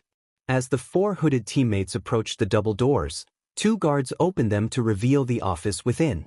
The team filed inside and stood as they had been walking, Naruto at the front with Yukimaro, Gyurin behind him, and their newest member at the rear keeping a close eye on things. Danzo sat facing them with his hands folded and greeted Kit. Naruto thanked the Hokage but noted that the added security felt a bit overkill. Danzo replied bluntly that they did not know him, his abilities, or whether he could be trusted, reminding them of a previous remark Naruto had made. Naruto suppressed irritation and offered a rueful laugh, rubbing the back of his head as he admitted Danzo had caught him out. Danzo said it was time to get to business and asked if the team was ready. Naruto indicated they should be arriving now. At that moment the doors opened and 4 people and a canine entered to group themselves with the other arrivals. Naruto glanced at Sakura from beneath his hood and mentioned he had promised he would return. Sakura smiled and said it was good to see someone keep their promises. The comment struck Naruto unexpectedly. With his face covered he felt a sharp ache of guilt and regret, as if a heavy weight had settled in his chest. He wondered whether Sakura thought he was gone forever and if that belief had colored her feelings toward him. Guren observed that keeping promises was hard these days. Sakura began to mention someone, but Danzo interrupted to remind everyone of the reason they were gathered. This was not a social visit. All eyes turned to Danzo, except Yukimaru, who remained content to stare out the window. Naruto agreed reluctantly that introductions were in order and suggested the home ninja go first. Sakura introduced herself as Sakura Haruno. Kiba introduced himself and Akamaru barked happily. Niji identified himself, and Shikamaru offered his name in a lazy tone. Naruto acknowledged his old comrades. Danzo signaled for Naruto to introduce his team. Naruto said he went by Kit, then pointed out Guren as Cries, Yukimaru as 3, and the final member as Red. Shikamaru asked for their real names. Guren responded with a wry laugh that their organization, focused on secrecy, did not freely give out real identities and teased the Naras for expecting otherwise. Naruto warned her sharply to be careful with her tone. Danzo added that subordinates needed to learn respect. Naruto explained that Guren was blunt but respected them, and that respect in their group had to be earned. Danzo expressed impatience and asked if they were done wasting time. Naruto agreed. At a snap of Danzo's fingers, an ANBU operative appeared, handed him 2 scrolls, and vanished. Danzo tossed 1 scroll to Sakura and 1 to Naruto and then outlined the mission as a cleanup operation. Locations where the missing ninja were last seen were marked on the map. They were to investigate those sites, neutralize any threats, and return. Kiba commented that the task sounded straightforward. A voice from the back warned that even simple things could become complicated. The group looked toward the speaker, who stood a little shorter but balanced, with a quiet, mysterious presence. Danzo, to the surprise of the Konoha ninja, praised the remark. Naruto urged that the mission begin and started to lead his team away, but Shikamaru asked for the name of their organization, arguing that knowing it would help cooperation. Naruto hesitated briefly, then revealed that they called themselves the Blue Flame of Rebirth. Danzo appeared to contemplate the name. Naruto said they could discuss its meaning later and led the Blue Flame members out of the office toward the front gates. The Konoha ninja remained where they were until formally dismissed by the Hokage. Once the Blue Flame group was far enough away, Danzo directed his people to gather any information they could on the newcomers, then dismissed them. Naruto sensed Danzo's order with his fox-heightened awareness and allowed himself a small, confident smile. Kurama's presence affirmed that things were proceeding as planned. As the Blue Flame turned the corner to leave the Hokage building, Naruto informed his teammates that Danzo had given the order. Guren scoffed and wondered aloud why Rei was always right, and Naruto felt a quiet pride that she remembered to use Itachi's codename rather than speak the name aloud. The group left the compound and began their walk back toward the village gates. Naruto looked over his shoulder toward the carved heads of the Hokage on the monument, which included Danzo, but he was not focusing on the faces themselves. The wind whipped at the tail of the blue-flamed coat worn by the infamous Itachi Uchiha. Behind him stood the rest of the blue flames of truth, and he gazed over the village he had once called home. Nostalgia washed over the black-haired man as he remembered the struggles of serving 2 masters. For years he had been part of the Akatsuki while secretly feeding information to Master Jiraiya, holding back forces that would harm the Hidden Leaf Village. Yet Itachi wanted more than peace for his brother and himself. Naruto had shown him a path toward world peace. Naruto's determination had convinced him that the goal could be achieved. After years of planning and patience, their plan was beginning. Itachi opened his Sharingan and looked down into the village. Naruto met his gaze and gave a slight nod. Itachi knew it was time and announced that the operation had begun. Then the blue flame illusion disappeared, leaving Itachi alone on the Hokage monument. He sighed. At long last the first steps were being taken. He had his part to play. The blue flames of rebirth waited patiently at the village gates while the Konoha team fell behind. Guren complained that they took forever, and Kreis told him to relax because they were almost there. Guren snapped at the new member Red, and Red managed a rare chuckle. Yukimaru called out that the others had arrived, bouncing almost with excitement, and Naruto told him to settle down. Naruto found it difficult to hide his excitement. Sakura walked up to Naruto, looking almost through his darkened hood, and Naruto acknowledged that he was ready. Sakura announced that their newly formed 8-man team would move out. Naruto and Sakura led the group out of the village, Naruto smiling at the thought of working with Sakura on a mission for the first time in years. He looked forward to showing her some of what he could do. While part of his mind was occupied with the pink-haired ninja beside him, the other part tracked the plan the other team was executing in the village behind them. If everything went according to plan, by the time anyone in Konoha realized something was happening, they would be long gone and starting the second phase. For now, they had a mission to complete. They traveled at a steady pace for about a day, talking mostly small talk so as not to reveal abilities, origins, or other important information. Naruto spent most of that time talking with Sakura. Their conversation felt natural despite the years apart. As night approached, Sakura suggested that they stop and make camp because there was no point in moving through the night. Naruto agreed and told the group they would be stopping shortly to set up camp, and the team acknowledged the plan. A few minutes later, Naruto landed on a branch and held his fist in the air as a signal. The others and one animal landed on separate branches, following his silent order. Naruto then gestured toward their route, and Red nodded before slipping away alone down from the trees and out of sight. The medic ninja questioned Naruto's decision to send Red alone and offered to send someone from the medic team since this was a joint venture. Naruto understood the medic's reminder of the shared nature of the mission and explained that it was fine. If he did not trust Red to scout ahead and return on his own, he would have sent someone else. He added that Red was the organization's best scout and possessed special abilities to perceive a great deal. Sakura wondered what that special ability might be. It was unlikely to be an ocular power. Perhaps Red was simply extremely skilled in observation and stealth. She wanted to ask, but she had a feeling she already knew the answer. She thought about the long conversation they had had on the way there and how it reflected the group dynamic. Much was learned while little concrete information was revealed. She felt drawn to the figure known as Kit. His personality playful, kind, and a bit of a jokester felt familiar, but the hood added an intriguing mystery. It was as if someone had combined many old teammates into one person. For both personal reasons and for the mission, Sakura wanted to learn who Kit really was, but she knew she had to proceed very carefully. She reminded herself that the man beside her had once killed Itachi Uchiha. As powerful as her earth-shattering punches were, he possessed the strength to overwhelm her. Sakura was pulled out of her musings by the sound of a loud bird call. Kit stood and announced that the area was clear, then turned to the rest of the group and ordered everyone to the ground.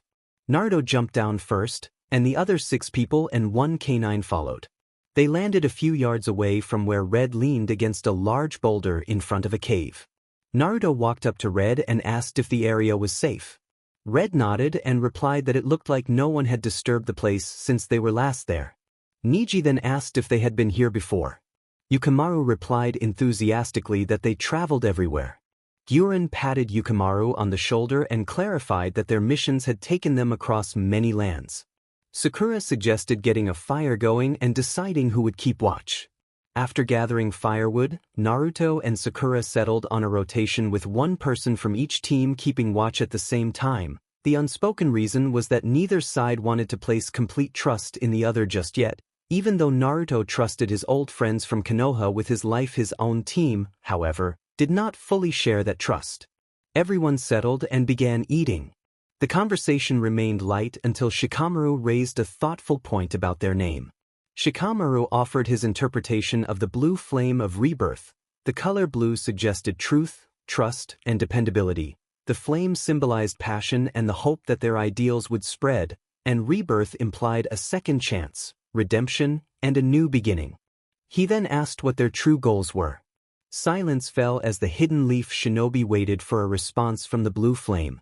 Naruto sat quietly for a moment, acknowledging inwardly that Shikamaru's analysis was largely accurate even if it came sooner than he would have liked. The rest of the blue flame looked to their leader, unsure whether he would reveal what they had set out to do. Naruto broke into laughter, then composed himself and admitted that Shikamaru was mostly right but that they would not reveal their true goals until they could trust the others if they could be trusted at all. He added a joking jab about the old Hokage's hearing as a way of deflecting. Shikamaru countered that withholding information made it difficult to build trust. Gyuren and Yukimaru began to giggle, prompting Kiba to ask what was so funny. Naruto then revealed that he had heard Danzo give an order to gather more information on them. The Hidden Leaf team reacted with shock and wide eyes. Sakura stumbled over her words, and Naruto, smiling sheepishly at first, then became serious and explained that he had overheard the order. The Blue Flame members remained unmoved because they had already known about Danzo's interest. Niji tensed, ready for a possible confrontation. Sakura noticed and tensed as well. Naruto raised a hand to calm everyone and insisted that they were not angry and had no intention of attacking, though they did want information in return. Shikamaru scoffed at the idea of asking for information while offering none, and Naruto responded that he would share what he could. Kiba dismissed the offer as a joke, and Gyuren challenged him when he suggested they were a joke, pointing out that their secrecy was intentional. Akamaru barked in agreement with Kiba. Gyuren explained that the reason most people had never heard of them was precisely because they steered clear of attention on purpose. Kiba remained skeptical until Sakura explained that Danzo had lied about how long they had been under surveillance, claiming only 6 months when in fact he had followed them for over 2 years. The revelation brought a hush over the cave. Niji asked how they had managed to avoid bounties or wider notice. Yukimaru answered that it was because they had capable and trustworthy people. Red clarified that good meant both skilled as ninja and morally decent as individuals. Niji asked what it took to become a member. Sakura was surprised he would ask after only a day together. Naruto adopted a playful Uchiha impression, a remark that made Sakura glance toward Kit with a shiver at the reminder of old memories. Niji explained that he was not interested in joining. He was simply curious because if they truly were good people, there must be something they all shared. Thunder rumbled and rain began to patter against the cave entrance. As the fire snapped and the rain intensified, Naruto spoke about that common thread. They did not recruit based on sheer power. Instead, they sought the strength of character, what people had endured, and the inner drive that kept them going even when they seemed destined to fall. Each of them had suffered in their own way, and together they were striving for a goal that felt impossible, something larger than any one person or even a nation. Naruto explained that it was what connected them and drove everyone in the blue flame of rebirth. Sakura asked with much interest what the goal was, noting that whoever the speaker was, he had been persuasive. Naruto lifted his dominant right hand and studied his palm as if seeking an answer there. He flexed his fingers and wrestled with the urge to tell his friends that he was truly alive and that he still strove for world peace. He clenched his fist and steeled his resolve, deciding that he could not reveal it. Telling them could put them in danger, and he would never risk that, especially not his pink-haired teammate. Red interrupted to explain that the reason they never spoke openly about the goal was simple. They did not trust anyone who had not proven themselves. On top of that, some members had people they cared about outside the organization and did not want to put them in harm's way. Naruto appreciated Red's clarification. It was already difficult enough to keep everything to himself. Sakura then asked how anyone could join the Blue Flame if it took so much to earn trust. Naruto remained quiet as the leader of the Blue Flame of Rebirth, but Gyuren stepped in to say that the man who had united them into the organization was a very good judge of character. He saw good in people, was headstrong, and kept them moving in the right direction. Gyuren added that you could only join the Blue Flame after meeting him. Kiba asked who that man was. Red stood and moved closer to the fire to cast light into his hood, revealing the lower part of his face. Sakura was astonished at how young he looked. Red said that the man was known by many names, some flattering and some not, and that he came from a clan that hailed from Sakura's village. Whether he chose to reveal his identity was his own decision. Red then turned and sat down to return to his small meal. Kiba sarcastically complained that they liked to give them nothing. Guren only shrugged and said they did the same to everyone. After a few more minutes of idle chatter, Naruto stood and stretched his arms. He announced that they had a big day ahead and volunteered to take first watch, and Sakura promptly volunteered to join him. Naruto walked to the mouth of the cave. The rain had passed but distant thunder still rumbled. Everyone prepared their sleeping places while Naruto looked at the full moon in the dark sky, whose light made the surroundings glow as if everything were alive. A moment later, Sakura appeared beside him. Sakura remarked that it was a nice night, and Naruto agreed. Sakura's mind raced, unsure how to keep the conversation going. Naruto seemed intimidating and friendly at the same time. Naruto observed that she did not have to be so uptight. Startled, Sakura apologized and tucked a strand of pink hair behind her ear, admitting that she did not know what to say. Naruto encouraged her to speak what was on her mind and playfully wondered why she asked so many questions. Sakura stammered that he could ask her about herself. Naruto then asked what her dreams were. Sakura hesitated and then explained that she once had a dream that felt like a distant memory. She described being part of a team of 4 led by a jonin she thought the others might have heard of, Kakashi Hatake, the copy ninja. The team included a prodigy, Sasuke Uchiha, who seemed naturally gifted at everything he tried. Sakura said she had been the medic and remembered the 4th member as well.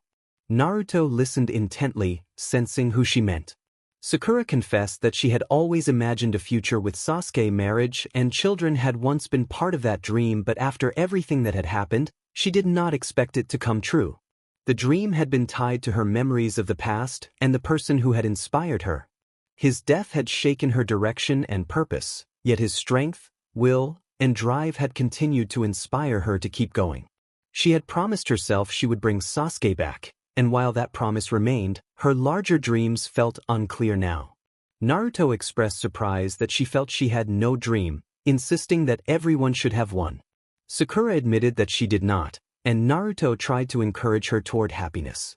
She explained that, in the past, being part of Team 7 had given her direction. Their jonin leader, the talented Sasuke, and Naruto, who had once appeared rough around the edges but had grown into an impressive ninja. Sasuke had grown jealous and sought greater power to confront his brother Itachi, whose past actions had brought tragedy to their clan.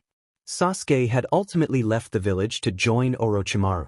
Sakura recalled how Naruto had chased after Sasuke and how he had never given up.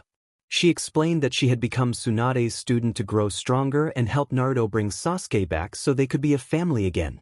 They had trained hard, and Naruto had become very strong. Sakura fell silent and lowered her head. Naruto watched her and noticed a single tear slip down from beneath her pink hair. Sakura wiped her tears with the back of her hand and apologized for unloading her life story and for appearing weak, explaining that so much had happened.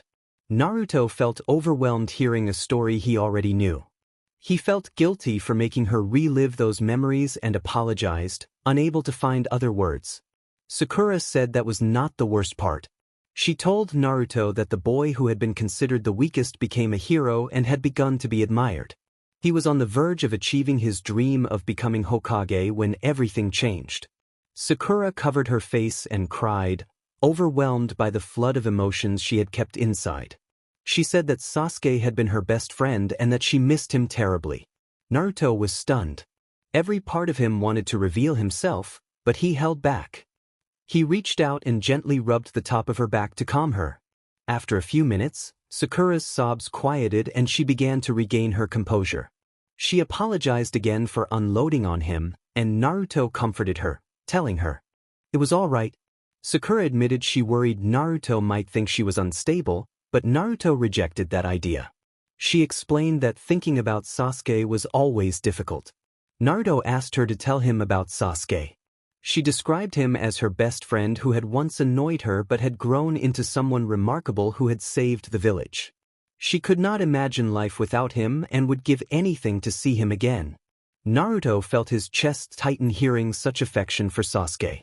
He reminded himself that Sakura sought Sasuke and not him, and kept his emotions in check. When Naruto asked what had happened to Sasuke, Sakura said Sasuke had been labeled a danger to the village and faced execution. Naruto had not given up.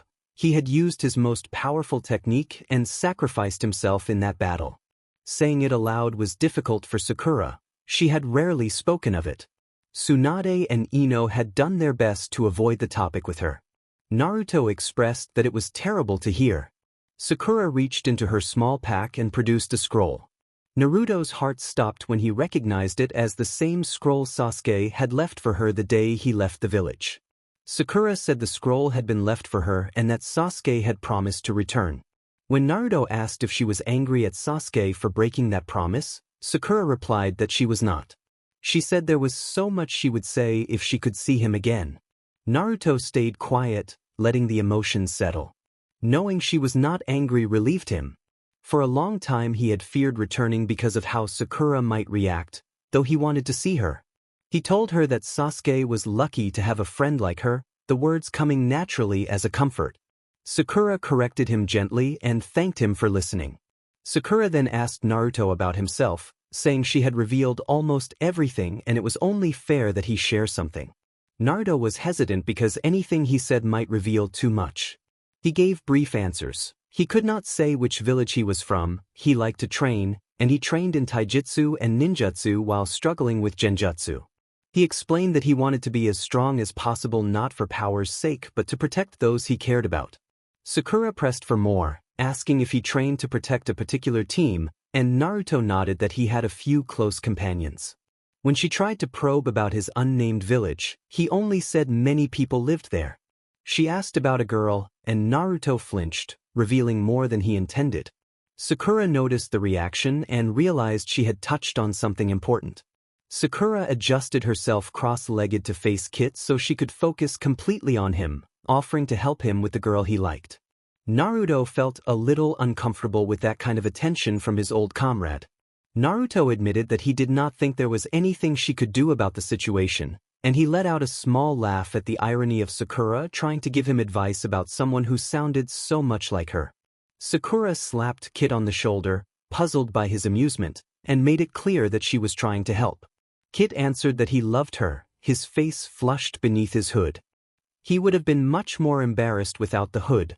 Telling her in person was far harder than writing a letter. Sakura insisted that should make things easy and urged him to tell the girl how he felt. Kit looked out into the forest, keeping watch and explaining that the situation was more complicated. Sakura summarized what she understood, assuming he was in love with a girl who loved someone else. Naruto sighed and confirmed that was the basic idea. Sakura urged him to make the girl notice him. Kit asked how. Sakura probed into his talents. Naruto replied that he was a ninja. When he hesitated, an awkward pause passed between them. Sakura tried a different angle and asked what the girl liked. Naruto snorted and said the girl liked the other person. Sakura was quiet for a moment before she suddenly brought her fist down on Kit's head in a comical, forceful gesture of frustration. She exclaimed that she was trying to help and called him an idiot while shaking her fist. Kit sprang up into a defensive stance. Sakura immediately covered her mouth, horrified at what she had done, and apologized profusely. Kit sat back down without answering at first. Sakura stood still, waiting for a response. Hearing himself called an idiot woke something in him. He missed hearing that familiar spark in her voice. Sakura was a live firecracker of a girl with a sensitive, caring side that only a few had experienced, and that thought warmed him despite the awkwardness. Kit reassured Sakura that it was okay and that the hit did not really hurt, thanks in part to his resilience. Sakura was surprised by his calm, and she pressed on, asking what the girl she was describing was like. Naruto hesitated because speaking openly risked revealing too much and might make Sakura uncomfortable if the description was too similar to her. He realized this might be his only chance to talk about the girl honestly. After steadying himself, he described the girl as everything to him. He acknowledged that everyone had flaws, and those imperfections were part of what made her perfect to him. He said she was kind, passionate, and deeply caring even when she did not always show it. He praised her intellect and her strength, both emotional and physical. He admitted she was the most beautiful person he had ever met and that he wanted above all to see her happy. He laughed lightly when remembering how she could go through a mission without much concern for comfort, and he spoke of her eyes as places he could get lost in. Naruto stopped himself before he said anything that might give them both away, and fell silent. After a few seconds without response, he looked at Sakura. Her eyes were wide and her hands covered her mouth, the way she looked at him making him worry that he had said too much. Sakura told him that his words had been incredibly cute. Inside she felt a warm, fuzzy mixture of admiration and loneliness, wishing that someone would look at her the way he looked at his own beloved. She felt a twinge of jealousy toward the unnamed girl who seemed to have such devoted affection directed at her. Kit was slightly confused about how to turn that into romantic success. Sakura moved a little closer and explained that it had been adorable because it came from him and his true feelings. She could tell he had meant every word. Naruto thought. The moment was cute and paused a little longer than he should have, wondering if being cute also meant being honest. Sakura chuckled and explained that being cute was partly about honesty, but more about doing something from the heart that left the girl impressed, even if it was small. Naruto tried to follow her explanation but still seemed a little lost. Sakura tapped Naruto's shoulder and teased that he did not know how to handle girls. Naruto chuckled and insisted he knew her. Sakura smiled at his innocence and asked why he had not said anything to the girl he cared about. Naruto sighed and reminded Sakura that the girl was in love with someone else and remained devoted to him. Sakura asked whether the other man returned her feelings. Naruto laughed and said that the man had no interest in her, and yet she continued to pursue him. Sakura hesitated and then observed that this dedication was one of the things that made the girl remarkable. She glanced at Kit from the corner of her eye and suggested to Naruto that he must be very much in love if he spoke of her that way, asking whether he feared she might never notice him. Naruto shrugged and admitted that nothing would make him happier than if the girl chose him, but that his priority was her happiness above all. Sakura grew unusually quiet, her thoughts conflicted as Kit's story resonated with her from a different perspective. Sakura began to ask a question but let it fade, staring at the ground in thought. Naruto prompted her to finish, and she turned toward Kit before asking if he believed he would ever be happy. Naruto asked what she meant, and Sakura clarified whether he thought he might find happiness with the woman he loved or with someone else. Naruto reflected inwardly. He had long dreamed of impressing Sakura and of bringing Sasuke home and becoming Hokage, but his priorities had shifted toward wanting the same happiness for everyone, and perhaps one day being the reason for someone's joy. He rose, moved a few feet away to let the thought settle, and then told Sakura that he hoped everyone would find true happiness and that maybe one day he would be the reason for her happiness. A noise behind Sakura drew her attention. Red and Neji were walking toward them for the shift change. Neji announced the shift change, and Naruto had to suppress a chuckle, expecting a quiet watch under their scrutiny. The pink-haired girl and the cloaked blonde returned into the cave. Sakura thanked Kit. Kit, confused, asked what he was being thanked for, then told Sakura that she should be thanked for being who she was and for being an amazing person. Sakura froze in surprise and watched as Kit crawled into his bed, rolled away, and seemed to fall asleep. The compliment made Sakura feel unexpectedly good. She considered uncovering Kit's face but decided against it. Her training warned that such an action could provoke a reaction from Kit or the rest of his group, and she did not want to risk trouble for Konoha. Eventually she settled into her own sleeping bag, knowing tomorrow would be a long day. The sun filtered through the trees the next morning as 2 rogue Chunin patrolled near their camp. They had settled for only 2 days to keep the major villages off their trail. Toma, the brown-haired man from the village hidden in the stone, had left his village for the promise of money and joined the small group because they earned well for the work they did. Their employer remained unknown, but the pay was generous and the mission simple: create chaos and collect payment. Minato, Toma's partner, groaned as they stopped on a narrow path and complained about the early patrol. Toma shrugged and said it did not matter. Minato mentioned that he had enjoyed himself the previous night, and Toma teased him about it. Minato laughed and called the night lively, but his sentence cut off when a small snap in the woods interrupted them. Both rogues dropped into an alert stance and scanned their surroundings with trained eyes. Toma could not detect any chakra signatures, but his training kept him tense and prepared for action despite the lack of visible movement. He asked Minato if he saw anything, but received only silence in response. Toma wondered why Minato did not respond. He looked over his shoulder and froze. Between him and Minato stood a figure in a white cloak, one arm extended with a kunai that had struck the back of Minato's neck. Before Toma could move, a sudden motion forced the air from his lungs and a kunai hit his chest. The cloaked attacker was the last thing he registered before everything went dark. Naruto, Red, and the Konoha team watched from above as the cloaked Gyuren and Yukimaru quickly subdued the two rogues. Naruto admitted to himself that many would underestimate Yukimaru as a ninja, yet paired with Gyuren he performed exceptionally well. Shikamaru and Neji were watching every movement, ready to find anything useful. Their analysis of the blue flame would be relayed back to Danzo in a detailed report. Naruto smirked inwardly, determined that if Danzo wanted information he would provide it, even if it was not exactly what the old Warhawk expected. Sakura was astonished at the blue flame's accuracy, speed, and silence. Even seasoned ninja would find that combination intimidating. Her mind still replayed last night's encounter with Kit. Everything he had said left her with an unexpected connection to someone she had never properly met. She chided herself to stay focused on the mission and promised to get answers from him later, even if it took persistence. Sakura trusted her own resolve. Cries and three lowered the fallen rogues to the ground while the rest of the expedition dropped down to examine them. Shikamaru and Red knelt to inspect the bodies for information. Naruto noted that, just like the report had said, they were about mid-chunin level. Neji agreed that it made sense for most of them to be of similar strength. Gyuren pointed out that there might be a few stronger members, and Sakura added that it would be logical for a powerful leader to be behind them. Naruto surveyed the area, using it as a distraction while he listened inwardly. He asked Kurama in his mind whether they felt the root agents who had been following them since leaving the hidden leaf. Kurama replied that the agents were keeping their distance, likely because Naruto had sensed them long ago and they had learned to be cautious. Kurama rose to his full, stretching form in the mindscape and urged that they keep a close eye on those agents. He did not want them to figure everything out before the others finished.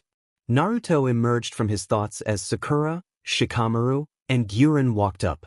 Shikamaru reported that they had found a map that might lead to where the group was staying, and Gyuren concluded that it was about 10 kilometers to the southwest. Naruto gave a slow, thoughtful nod, contemplating the rogues and the odd feeling that had settled over the mission. He hoped for a message from the other team soon. The previous day in Konoha, Itachi opened his Sharingan and looked down into the village, receiving a slight nod from Naruto. Itachi acknowledged that the operation had begun. The blue flame disappeared, leaving Itachi on the Hokage monument. He let out a quiet sigh, aware that the first steps of the plan were finally underway. After forming a single hand sign, Itachi vanished and then reappeared behind the rest of the blue flame, who were shadowed near an unassuming building at the monument's base. A large member of the blue flame had both hands on the wall, eyes closed in concentration as he scanned the area. Itachi waited for the scans to finish. The large figure reported that there were very few guards, just as expected. Itachi thanked him and then instructed everyone to split up as planned, warning that they had 4 minutes to reach the rendezvous point and that even the smallest delay would risk detection and a difficult fight. Another female member tried to reassure him that they would be fine. Itachi accepted the positive attitude but remained wary of overconfidence. After a brief pause to gather his chakra, Itachi ordered the team to execute the plan. The blue flame members vanished. Itachi ran at full force alongside Konan while the brash members circled to a side entrance. With his back to the wall, Itachi took one side of the door while Konan and the other member covered the opposite side. Konan formed a key from her papers and in seconds they were inside, moving silently through the building's complex passages toward the security room. Along the way they incapacitated 2 Route A and BU guards with practiced efficiency, Surprise and the village's focus on Naruto worked in their favor. Conan peered into the security room and saw 3 NBU watching several monitors. They needed to be neutralized quickly and without lethality, since Naruto had explicitly ordered no kills. Conan raised 2 fingers in signal. Itachi and the brash member tensed, then the 3 blue flame members burst into the room. Itachi reached his target first. The root operative did not have time to react before Itachi moved and disabled him with a precise strike, leaving him unconscious. Conan used her paper to cover her target's mouth and, with a single arm, restrained him until he went limp. Always a little different, Conan liked to toy with her opponents. She sidestepped a downward strike, slipped behind the next target, and with a graceful maneuver brought him down and held him until he was subdued. Itachi and Conan stood over their fallen targets when the final member struggled to her feet. Conan criticized the action as reckless. The brash member defended herself by pointing out that she had succeeded. Conan replied that the success had come at the expense of the mission and put their lives at risk. Itachi intervened, making it clear that they were on a mission and needed to finish. Conan acknowledged the order, though the brash teammate muttered that they could have had more fun. Itachi reminded them they had 90 seconds to reach the rendezvous. The 3 cloaked figures disappeared from sight, leaving their prey behind. 80 seconds and 2 patrols later, they arrived at their destination. Conan set to work on a set of heavy double doors while the impatient member of the team kept scanning the area. Gozu and his team appeared just as Conan opened the door, and the blue flame unit filed quickly into the room. Conan closed the door behind them. They stood in a large chamber lined with shelves of scrolls, one of the village vaults where elders kept prized techniques. Itachi walked past row after row, ignoring the scrolls for now. Their objective lay at the far side of the room. He stopped in front of double doors covered in seals and nodded to the 2 blue flame members flanking him. He asked if they were ready, and they nodded. He reminded them that a single mistimed hand sign would alert the entire village. One of the flankers scoffed at the idea that anyone would feel pressure. Itachi closed his eyes, gathered his chakra, and led the synchronized sequence of hand signs.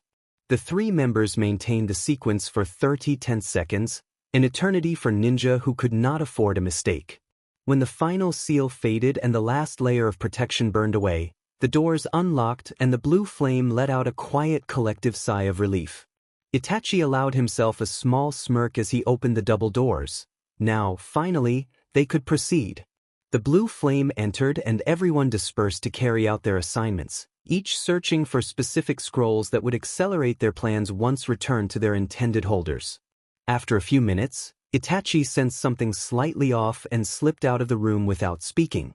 Conan hissed in his direction, asking where he was going, but Itachi did not respond and closed the door behind him.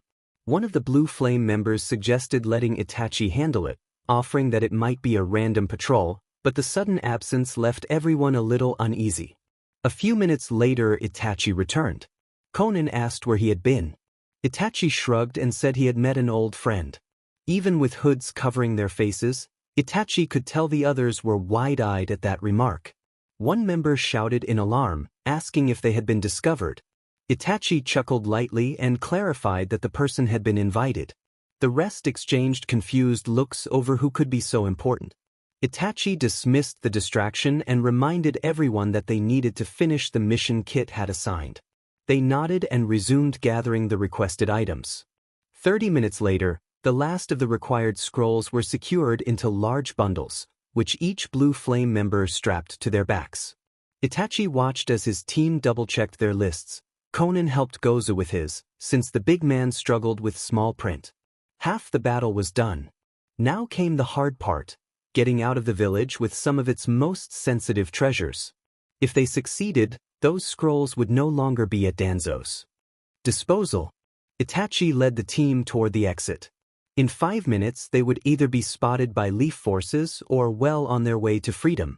Back in the present, Naruto noticed Sakura studying him and smiled beneath his hood, nearly letting slip his usual pet name before he stopped himself.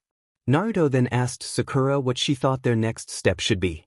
Sakura, caught off guard by being put on the spot, felt a jolt of surprise and thought about how often Kit and the blue flame created unexpected situations. She asked what he meant, reflecting that they were ostensibly there to eliminate rogues, which felt ironic given their current alliances.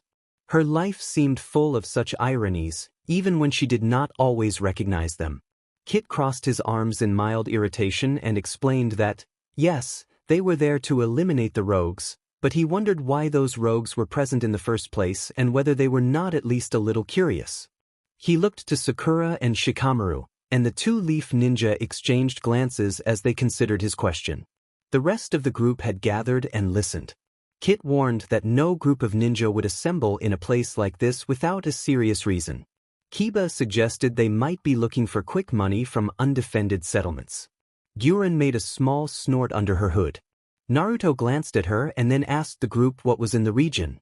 Kiba replied that there were a number of villages. Naruto pointed out that the villages were small and poor. If the raiders wanted a big score, they would aim for the palace to the south or the Land of Wind, where wealth was far greater. The Konoha ninjas exchanged looks. Shikamaru considered this with his bent finger on his chin and noted that although the points merited investigation, they had been given an elimination mission, not one for gathering intelligence. They had orders and they had to follow them. Naruto accused them of blindly following orders. A hard edge crept into his demeanor. Sakura felt unsettled by the sudden shift in Kit's mood. Niji defended his comrades, insisting that they must follow their Hokage's commands. Kit spun so quickly that his cloak snapped and challenged them, asking whether they would obey if ordered to eliminate someone. Kiba answered without hesitation. Kit turned slowly, arms crossed, and stared Kiba down. Sakura thought she saw red eyes beneath the hood as tension rose and Akamaru whined nervously. Kiba stammered that the targets were not innocent. Red stepped forward and asked what if they were innocent. The question held the group's attention. Red pressed the point that the fear of Danzo's wrath could drive people to obey orders they might later regret, that acting out of fear could leave lasting scars on conscience and memory. Naruto let Red's argument stand for a moment and watched as the faces of his old comrades shifted under the weight of the words. Then Naruto attempted to ease the tension, acknowledging that the Konoha ninjas were bound by honor and duty and that the Blue Flame's concerns were things to think about rather than immediate judgment. He urged everyone to move if they hoped to catch the rogues. Kit turned and vanished into the trees. The Blue Flame followed, but Sakura remained rooted, puzzled by the swing in mood. She wondered whether she could face such an impossible choice someday and why Kit had brought it up only to move on. Shikamaru called her name from high in the trees. She shook off the distraction, decided to ask more later, and leapt after the team, passing Shikamaru to catch up. Some time later the group arrived at the location the map indicated and found nothing. They watched the small clearing from the trees. Shikamaru nodded to Niji, who activated his Byakugan and scanned the area. Niji reported that he detected nothing. The others confirmed the same. Naruto suggested they spread out to look for clues, and Sakura agreed, proposing pairs composed of one Leaf Ninja and one Blue Flame member. They arranged into teams and set a meet-up for 1 hour. Naruto made sure he was partnered with Sakura, and they moved through the trees at an easy pace, their conversation taking precedence over the search though they remained alert. Kit told a story from a Blue Flame mission to rescue a kidnapped prince, and everyone laughed at the recollection. A small mishap during that mission made them laugh even harder. Sakura found Kit warm, outgoing, and surprisingly full of life, hard to reconcile with the image of someone who had to stay hidden from powerful factions. Naruto shrugged that they did travel and take missions, and sometimes unexpected things just happened. Sakura asked whether the Blue Flame accepted only certain kinds of jobs. Kit replied that they were selective about the missions they took and looked for ones that matched their principles. Sakura playfully swatted him, and Naruto considered teasing her with a little more information as planned. Kit explained that missions served different purposes. Earning money was only one reason. Sometimes they ended up near places that required information, or they needed to build strength in a region. Those were just a few of the reasons. Sakura nodded as Kit gave his explanation. It made sense. She knew he was not being completely honest, but she trusted that he was telling part of the truth. She wished they were at the point of sharing everything with each other, and she told herself to have patience. That day would come soon, she hoped. They fell into a comfortable silence and scanned the area for signs of the rogue group. After a few minutes they slowed, both struck by a sudden, uneasy feeling. Naruto bounded across a branch and caught a glimmer at the corner of his eye. He landed on another limb and, seeing Sakura mid-leap between branches, launched himself toward her. Sakura saw nothing amiss until, from the corner of her vision, Kit shifted his movement and closed in at extreme speed. A dozen thoughts crowded her mind. Had Kit betrayed them? Had this been the plan from the start? In training they had been taught that a traveling ninja was most vulnerable while airborne between jumps. Small, frequent leaps minimized the chance of being caught off guard and made direction changes easier. She had grown comfortable with Kit and let her guard down. Now she expected to pay for the mistake with her life. Sakura raised her arms to protect herself. No jutsu or weapon struck her. Instead, Kit tackled her midair with full force. His arms tightened around her, holding her fast. She was close enough to almost see into his hood and thought she glimpsed a few strands of golden hair slip free for an instant. He exhaled, and then an explosion detonated behind him. Debris and kunai flew outward in the blast. The shock wave flung Kit and Sakura farther through the air. They slammed to the ground, rolled for yards, and finally came to a stop. Sakura's ears rang and her body ached. Disoriented, she slowly turned and tried to push herself up. Kit lay face down, not moving. Blinking to clear the black spots from her vision, Sakura crawled toward him. Her medical training took over as she checked him quickly. She did not see signs of dangerous bleeding, and she found no serious injuries on herself. Kit must have taken most of the force from the blast. Sakura reached to roll him over, frozen when she realized that turning him would reveal his face. This was the moment to discover his true identity. The faceless man would have a name.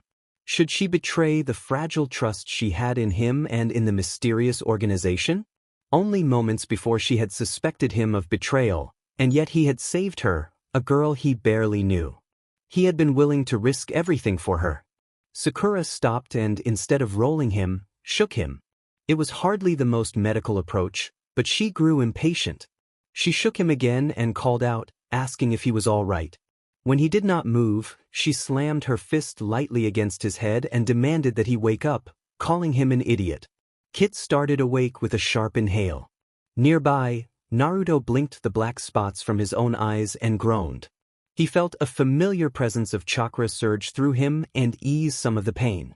A dull ache on the back of his head made him push himself into a sitting position with effort. He rubbed the growing bump and peered at Sakura, who still held a clenched fist from waking Kit.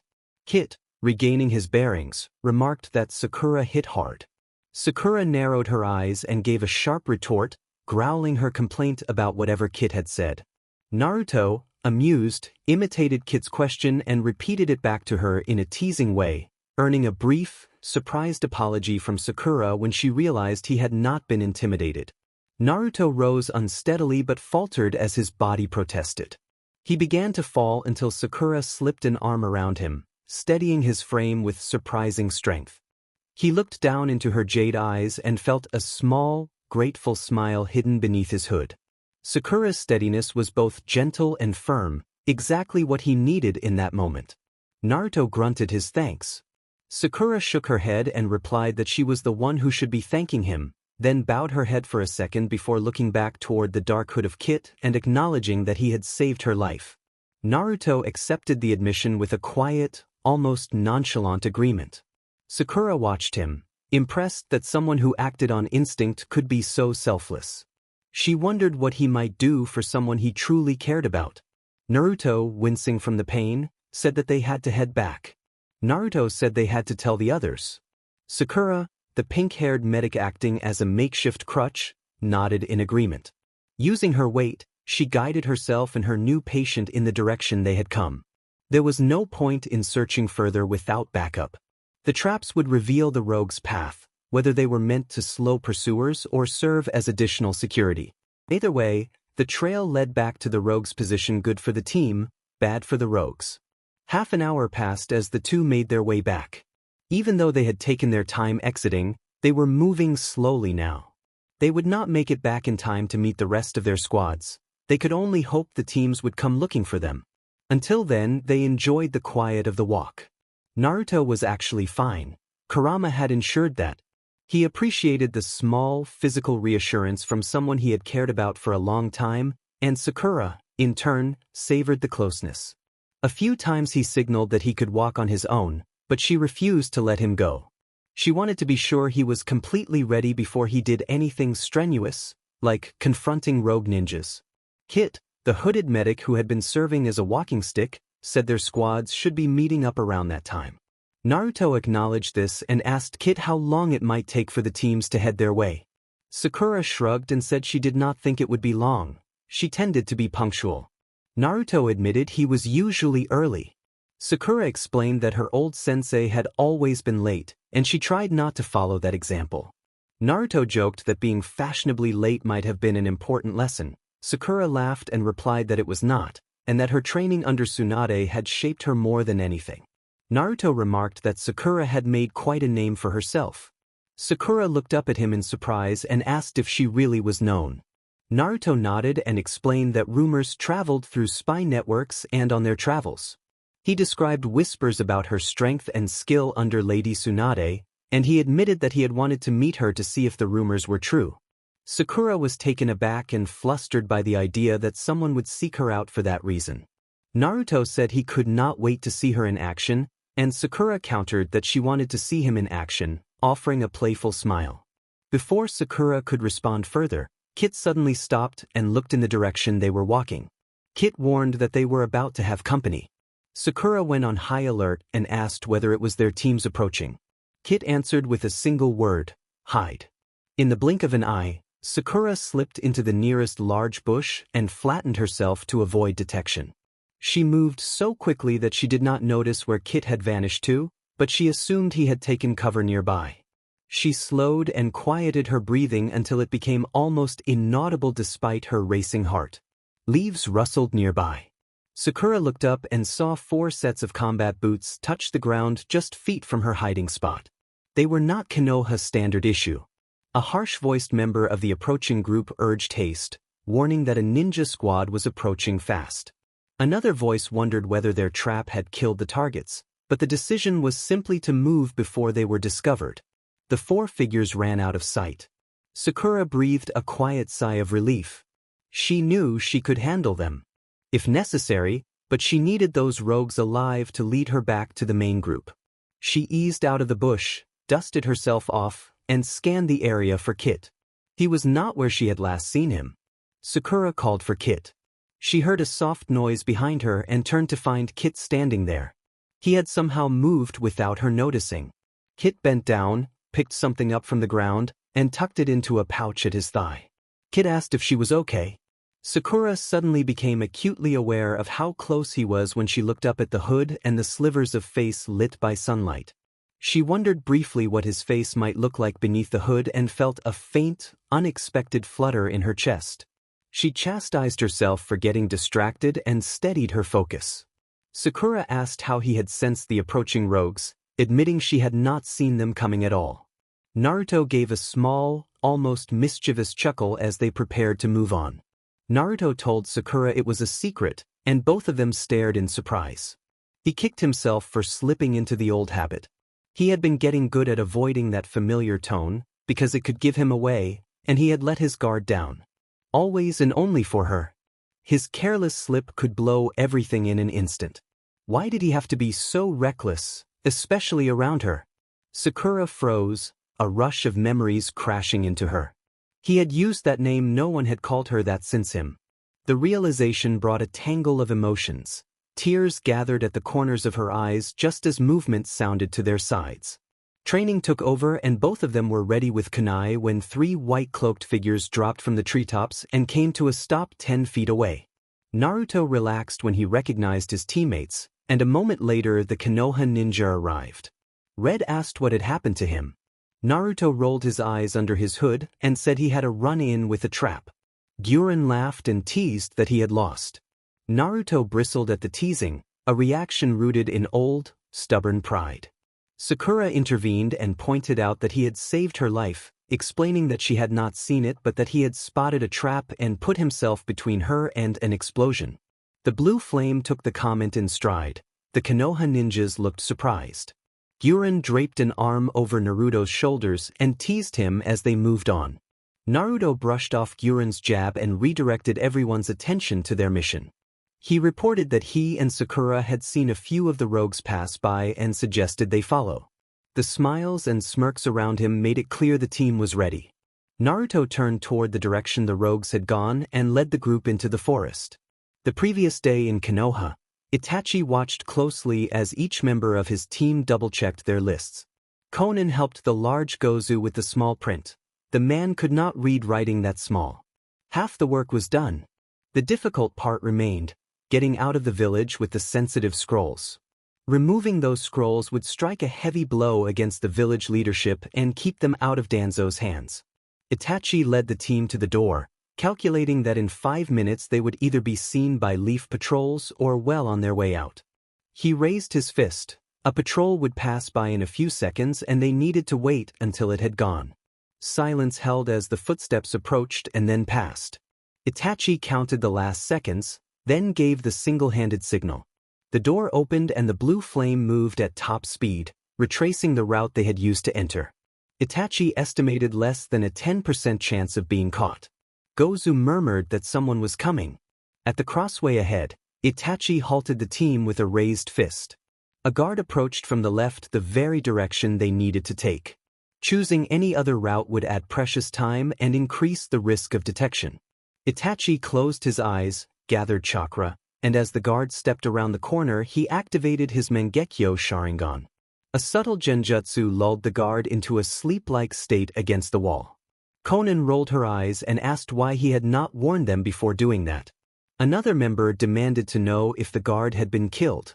Itachi explained, as his eyes returned to their normal onyx hue, that it had only been a light genjutsu to make the man sleep. He urged the group to move before the guard was discovered. They reached the outer door together. Gozu surged forward with inhuman strength and sent the door flying off its hinges. The blue flame burst out and ascended the monument, keeping close to one another to reduce the chance of being seen. When they reached the forest behind the monument, Itachi paused and looked back over his old home.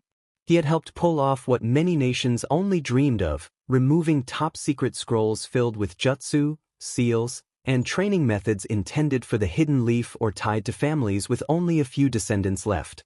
It was time for those secrets to be returned to their rightful hands. Konan surfaced from the shadows and told him they had to keep moving. Itachi nodded and the pair slipped into a synchronized run toward their objective. Konan noted that Naruto would be pleased to hear they had obtained everything. Itachi muttered that it had not been luck. The blue-haired hidden rain rogue glanced at her companion as they pressed on. Itachi asked what he meant. He did not look over to meet Konan's suspicious stare. Konan issued a warning growl. Itachi urged them to keep moving and launched himself farther ahead to catch up with the rest of the blue flame. Konan rolled her eyes at his brusque impatience. Soon Konan and Itachi regrouped with the blue flame. Their objective was not far from Konoha. They could still see the village, but they were at a safe distance. Itachi glanced back at the retreating leaf village. He had slipped into the hidden leaf many times, both for the Akatsuki and for the blue flame. While with the blue flame he had mostly gone in for Naruto, checking on certain people and observing quietly. He found it ironic that Naruto was still at the center of everything, no longer the target of the world's most feared organization, but now a leader of one that could change the world. Minutes later Itachi led the blue flame into a thicker stand of bamboo. The team pushed through and entered a small clearing with a tiny structure and a pool watched over by 2 small creatures. One of the creatures called out to Itachi. Naruto ducked under a swinging arm of it. Rogue and smirked as his roundhouse kick connected with the back of the attacker's head, rendering him unconscious. Naruto, Sakura, and their recently aligned team of Konoha and Blue Flame had used the trap's direction to find the rogue camp. The team had caught the rogues off guard. The rogues outnumbered them nearly 3-1, but the allied team's skill made the difference. Naruto finished a spin to see Sakura uppercut one rogue high into the air and then snap kick another away. Naruto called to Sakura and she turned to join him. Using his hands as a platform, Naruto tossed her into the air. She pet her hand back and let out a fierce battle cry before slamming into the ground with the force of a comet, sending dust and opponents flying in every direction. Naruto smiled beneath his hood. He missed fighting alongside her. She was fiercer than before. Naruto swept his gaze across the battlefield to check on the others. Guren was handling 4 rogues at once, flipping over them while trying to restrain the use of her Kekkei Genkai as ordered. They had all been instructed not to use jutsu or anything that might reveal their true identities. Yukimaru had only water techniques to show for himself, which helped hide any connection to the 3 tails, hence the name 3. Thank God they were wearing hoods, or people might have noticed what made him special. Konoha's old comrades were doing well. Shikamaru was dealing with several rogues at once. Naruto started toward Shikamaru, but something at the center of the rogue camp caught his eye. He followed his instinct and ran into a larger tent. Inside, he found a rogue struggling to escape a larger, familiar figure. Naruto smiled at the scene. Sakura ended her fight by incapacitating the last opponent with a precise kunai placement. She surveyed the area and found that her sector had no more active threats. She took a moment to breathe and checked herself. She had scuffs and dirt, enough to make her look intimidating but not to trouble her. Defeated opponents lay around her, a reminder of the toll of battle. As a medic, she had seen death through her work with Tsunade and at the hospital. The exposure had made her more composed in these moments. She realized she was alone and wondered where Kit had gone. She decided to check on the other members of the expedition, beginning with the Konoha ninja, since the blue flame were still new to them. Everyone had cleared their sectors and began to gather at the center of the rogue camp. Niji and Red had joined forces and were finishing off a group of rogues together. Shikamaru asked if everyone was present. 3 pointed out that Kit was not there. The Konoha ninja started scanning the camp for him while the blue flame appeared unconcerned. Guren assured them that there was no need to worry and that Kit was probably fine. Niji raised an eyebrow and questioned whether it would be wise not to be concerned that Kit might be hurt. Sakura, though not showing it outwardly, felt a small worry as well. 3 perked up and stated that Kit always came back. At that moment, Kit returned, walking up with scuffs and dirt across part of his cloak and pants that gave him a rough, battle-worn appearance. The blue flame opened to let him into the group. Sakura asked what had happened. Kit dismissed it as a small problem that he had handled. Shikamaru narrowed his eyes at the blue flame leader and asked what kind of problem it had been. Kit chuckled and said it was one he had taken care of. Kiba, blunt as always, remarked that Kit was not very forthcoming, and Akamaru barked in amusement at the jab. Kit shrugged and said they had done what they came to do. Niji nodded in agreement, considering the mission accomplished. Sakura announced that it was time to return to Konoha. As they prepared to leave the camp, Kit told the group that he had enjoyed working with them. The Konoha ninja were surprised by the sentiment, all except Sakura, who smiled slightly. From behind them, Kiba muttered that they should suit themselves, rolling his eyes. Guren teased Kiba about his nickname, and the playful ribbing drew smiles and light laughter from the group, even from Akamaru. Kiba tossed his hands behind his head and feigned annoyance. With those lighter moments, the 2 groups moved out of the clearing together. As they made their way back, Naruto heard a small bird call. He looked over and saw Konan standing between the trees with her hood off. She gave him a slight nod, and Naruto smirked. They had already started to gather information. Itachi must not be holding back. Naruto kept walking as if nothing had happened. The decision was made to take some time to return to Konoha. Naruto agreed for several reasons, many of which now rested with his other team. He trusted they had secured what they needed, and the thought filled him with quiet elation. Things were finally going to start moving. In Konoha the previous day, Danzo moved through the village under the cover of night, taking no chances even within his own domain. His 2 personal root Anbu flanked him, while other squads of root watched from the shadows. A couple of times a week he walked the streets at night to stretch his legs and check in with his contacts. He lived for information. As he approached the center of the village, an ANBU knelt before him. Danzo growled and demanded to know what was wrong. The ANBU reported in a flat, controlled voice that there was a problem. Danzo, who did not like problems, barked another question, seeking details. Halfway back to the hidden leaf, the team decided to stop for the night. The mood had lightened now that the groups had seen each other and begun to trust one another. Night had settled in and they prepared to sleep. Naruto volunteered to take first watch and invited one of his old comrades to keep him company. Sakura eagerly accepted, which drew a small, pleased smile from Naruto. They sat outside the cave where they had been earlier, replaying the day's events with laughter. They found themselves chuckling over how Sakura had punched a man so hard he flew toward Kit, and Kit had kicked him right back at her. Sakura laughed that the man had looked like a rag doll, and Kit agreed, amused. After a moment, Sakura grew curious and asked what had made Naruto take so long to return to the group. Naruto looked puzzled, and Sakura pressed, teasing whether the great man who defeated Itachi had been taken by surprise. Naruto corrected her calmly, explaining that he had not been the one to kill him. The team leader had but admitted he had run into a bit of trouble and had to deal with a large adversary. Sakura gave him a playful punch and continued to tease him, their exchange light and friendly.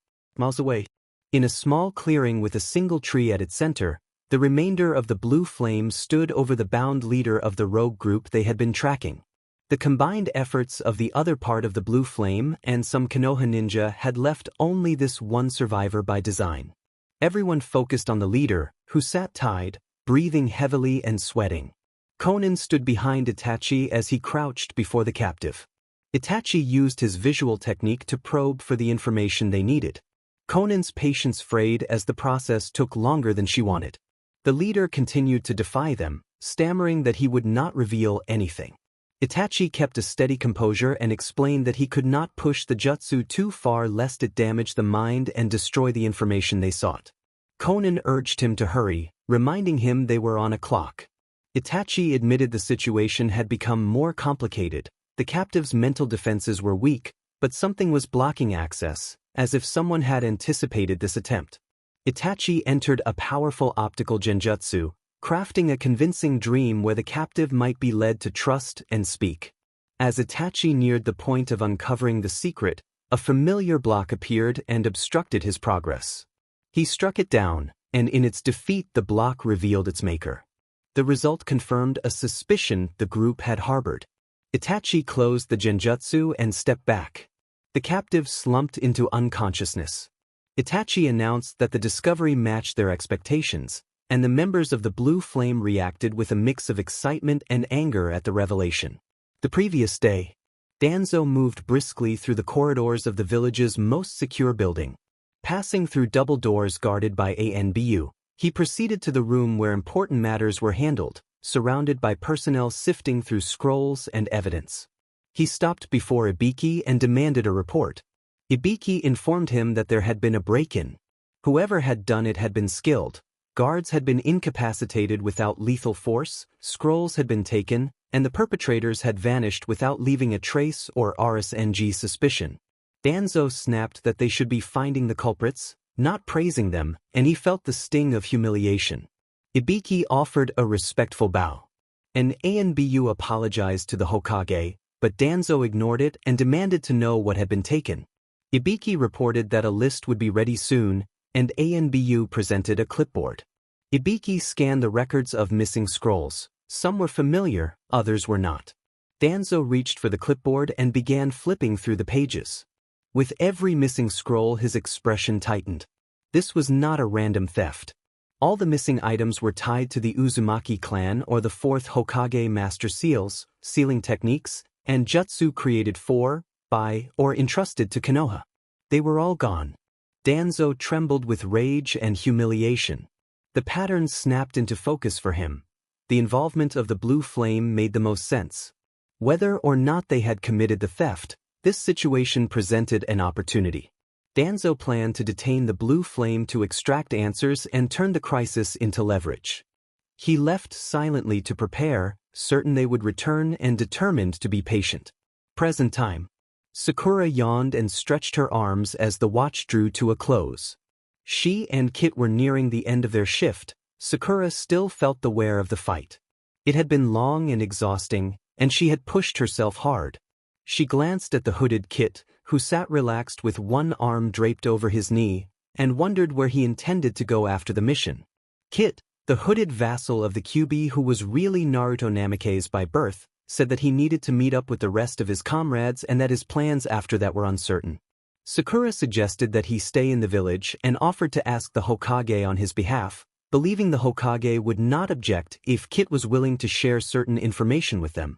Naruto hesitated privately. He longed to be back in the village with friends, but he remembered the cold reality of his situation. If his true identity became known, his world would change irrevocably. Naruto agreed that the idea sounded nice but warned that Danzo did not trust him or the blue flame. Sakura countered with optimism that the mission might change that impression. Naruto allowed himself only a cautious maybe. Sakura found Kit's downward tone puzzling. They had been getting along well, so she was surprised at his reserve. Before he could answer, Kiba, Akamaru, and Gyurin approached to announce the shift change. Naruto nodded, and Sakura rose to return to their sleeping bags. When they reached the dwindling fire, Kit spoke honestly. He expressed doubt that Danzo would ever welcome them with open arms. Danzo was a man driven by power and control, Kit said, and while the Hokage deserved obedience, Danzo's aims were not aligned with theirs. Their goals were different and unlikely to mesh. He apologized if it sounded harsh but insisted it was the simple truth. Then he added that he had enjoyed working with them. Sakura sensed a smile beneath his hood and returned one before they both lay down to sleep. Morning came too quickly for Sakura. She had cherished the mission and the chance to learn more about the blue flame and get closer to Kit, but their time together was dwindling. The return trip to Konoha had been pleasant. Conversations opened up and the Konoha ninja discovered unexpected talents among their allies, like Kryza's surprising skill with sushi. The mood lightened as they neared the village. A few miles from Konoha their pace slowed. They joined the main path to the gates and blended with the flow of people going in and out of the leaf. Naruto heard the calls of Konoha's messenger birds eagles flying toward the village to announce the team's return and then a different, familiar bird call. He spotted Itachi watching from the trees and smiled, confident that everything was ready. He signaled to his team that all was set. As the gates approached, Naruto conveyed that the mission had been enjoyable, and Sakura agreed. The combined group of Konoha and Blue Flame Ninja saw the Hokage standing in the middle of the street, flanked by Anbu, Tsunade, the village elders, and the council. Sakura and Naruto led the mixed group forward to meet the Hokage. They stopped about 10 feet from Danzo. The Konoha ninja moved into a line and bowed to their leader together. Naruto and the Blue Flame did not join them. Shikamaru reported that the mission was successful. Danzo nodded in acknowledgement, but his gaze was fixed on Kit. Sakura followed his look until her own emerald eyes rested on the hooded figure. Others noticed too and began to stare in confusion at why Danzo was glaring at a silent stranger. The air grew tense. The energy coming from Danzo was sharp and hot with fury. Kit then remarked that he had been taunting Danzo the whole time. The remark startled many, but only served to inflame Danzo further. Danzo snapped that he had had enough disrespect and ordered everyone to surround them. From the shadows, Anbu and regular ninja closed in, forming a wide circle with weapons ready. Kit moved into a protective stance around Naruto, who stood perfectly still. Sakura's confusion intensified. Sakura demanded to know what Danzo meant, and Danzo told her to stand back and be silent. Naruto objected to Danzo's tone toward Sakura and challenged him. Danzo answered that Naruto had no authority there, declared himself Hokage, and announced that Naruto was under arrest. Danzo's expression shifted to smugness when Naruto paused, but that calm did not last. Kit began to laugh loudly, and that sound only increased Danzo's irritation. Naruto laughed as well and questioned what he was being arrested for. Danzo struck his cane into the ground and accused Kit of attacking Konoha ninja and stealing forbidden scrolls. Tsunade and the rest of the council had not been informed of any theft from the village's secured facilities. Tsunade admitted to herself that she liked Kit, and a few on the council chuckled despite the tense situation. Danzo growled. Kit then declared that they had, in fact, taken responsibility for the actions in question. At that moment the blue flame's number appeared to double as more members materialized around their surrounded comrades, ready to defend them. The sudden arrival made the Konoha ninja recoil. Danzo demanded control and intended to detain them all at once to force answers. One of his subordinates shouted that they were surrounded and would not be harmed if they surrendered. Naruto refused. Naruto looked around at the faces of the people who had once been his home and comrades. The irony stung. Those who had once treated him as an outcast were now ready to fight him. Sakura moved closer to Naruto and, voice trembling, asked what it had all been for. She questioned whether she and the others had been used, eyes filling with tears. Naruto saw the hurt in her expression and felt the weight of that unspoken question whether he had meant anything to her. The moment remained charged and emotional but restrained. Tsunade stepped forward and asked them to reveal who they truly were. Naruto took a deep breath and explained that they were a group seeking truth and another path. He said they shared a dream: to end war, corruption, and suffering, and to bring peace to the world. They called themselves the Blue Flames of Rebirth, and their goal was world peace. Danzo responded with a bitter laugh and called that a childish dream, declaring that the world was darker and larger than they understood and that they could not change it. Naruto retorted that only those with closed minds accepted such fatalism. He pointed out that the blue flame included allies from distant lands, including a woman named Mia from across the sea. One of the blue flame members lowered her hood to reveal pure white hair and icy blue eyes. She presented her white katana and announced her readiness to defend their cause. Itachi, concealed in a hood, rolled his eyes at her brashness. She and Naruto often moved with the same headfirst boldness. Hamura demanded that they lay down their weapons and surrender. Kit refused. Danzo sneered, exhausted by their defiance, and signaled with his fingers. Immediately, dozens of ninjas surged forward toward the blue flame. Kit responded by performing a rapid spinning technique known as the Divine Whirlwind. He created a controlled vortex of wind that swept attackers aside and scattered dust and debris in a dramatic, anime-style display. Sakura shielded her eyes from the flying dust until the gusts calmed. When the air cleared, those who remained standing looked up to see the blue flame steady and unshaken, and Kit once again locked eyes with Danzo. The failing wind whipped around the coats of the blue flame, lending them a more intimidating air. Danzo practically screamed that they had attacked his ninja in his own village. Kit corrected him with a mocking finger, and then turned to the crowd to announce that they had come to declare their intention to return the world to peace.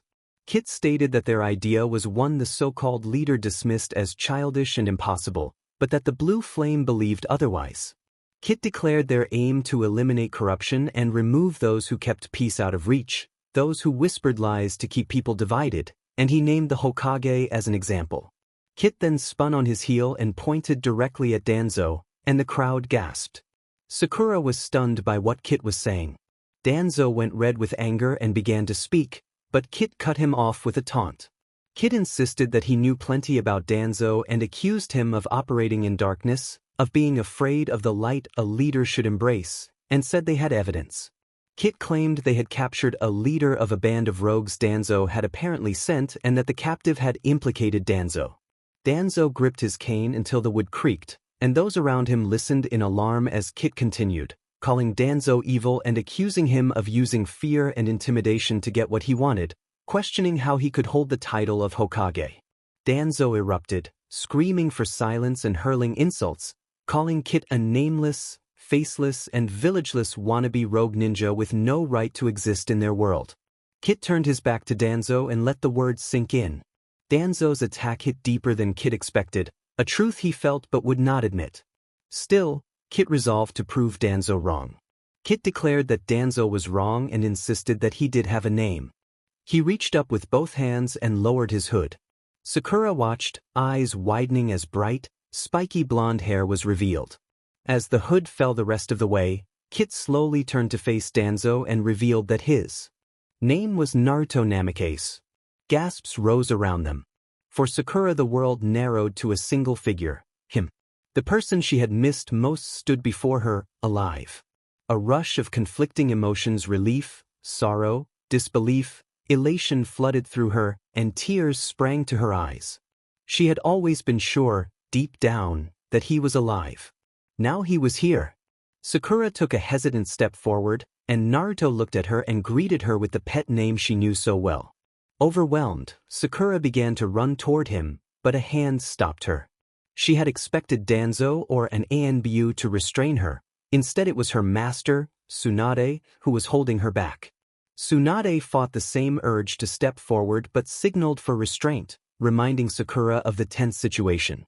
Sakura took in the sight before her. Naruto was surrounded by the people he had once called family. Naruto greeted Tsunade with that familiar, teasing address, and Tsunade could not help but smirk and call him a brat. Naruto's grin was unmistakable, warm and goofy, and he nodded in acknowledgement. Tsunade had many questions, including the one that hung over everyone: how was he still alive? Danzo beat her to the question, asking how Naruto had survived. Naruto responded that Danzo had branded him for death and sent followers to carry it out, but such measures had failed. He said that they needed more than that to kill him and emitted a dark, tense aura aimed at Danzo. Those close to Danzo turned visibly uncomfortable. The energy coming from Naruto was not merely hostile intent but a concentrated expression of pain and opposition, something ancient and intense that left onlookers both fearful and awestruck. Danzo did his best to compose himself under that pressure. Tsunade looked Naruto over and asked why he had not come for help. Naruto drew her attention to the horizontal scratch across his forehead protector, the mark that identified him as a rogue, and explained that the village he had sacrificed so much for had turned its back on him and attempted to kill him. He said that this path had been the only one left to him and that, despite everything, he had found another way, a path he believed would not only affect one village but the entire world. Naruto told Danzo that he had found people he trusted with his life to help transform the world, and that it was all thanks to him. Danzo narrowed his eye at Naruto. Naruto accused Danzo of being corrupt, saying that Danzo had hurt people, used them and killed innocents for his own gain, and that they would stop him. Danzo did not respond verbally. He ordered his forces to attack. Danzo's Anbu moved immediately, and other ninja who had to obey the Hokage launched jutsu toward the white-cloaked rogues. Sakura cried out in alarm. Naruto stood with his arms crossed and a small smirk. The incoming jutsu collided and created a large, explosive burst that caused more widespread damage than Naruto's earlier attack. The wind whipped Danzo's cloak and Sakura was pushed backward, panic rising in her at the thought of losing Naruto again. When the dust and debris settled, only one member of the Blue Flame had acted.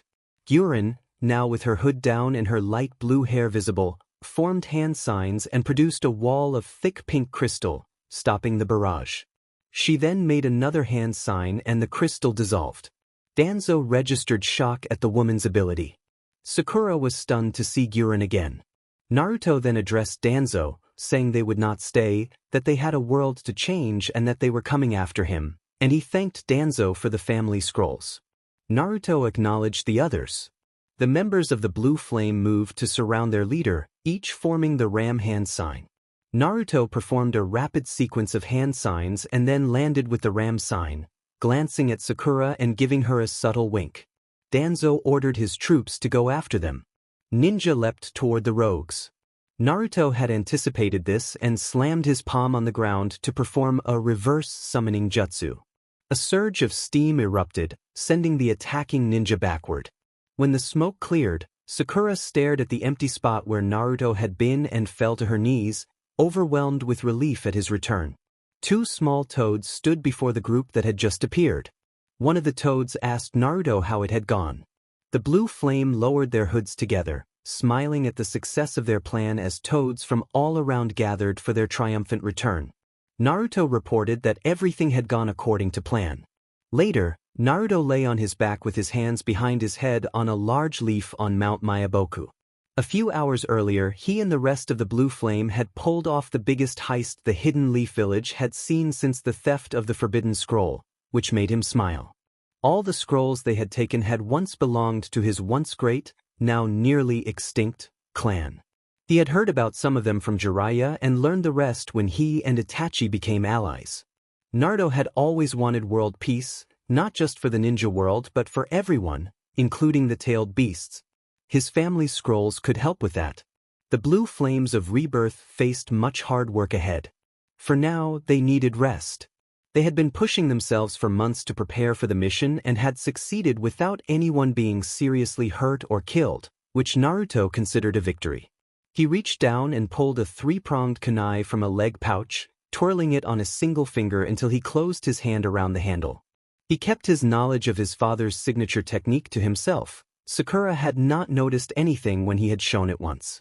Watching the sunset, splashes of gold, red, and pink across the darkening sky, Naruto thought about Sakura. He replayed her expression when she had discovered who he was: shock, fear, awe, elation, sadness, and happiness all mixed together. He fought the urge to run to her. He loved her, but he needed to focus on the task at hand. After the world was at peace, he intended to bring her back into his life.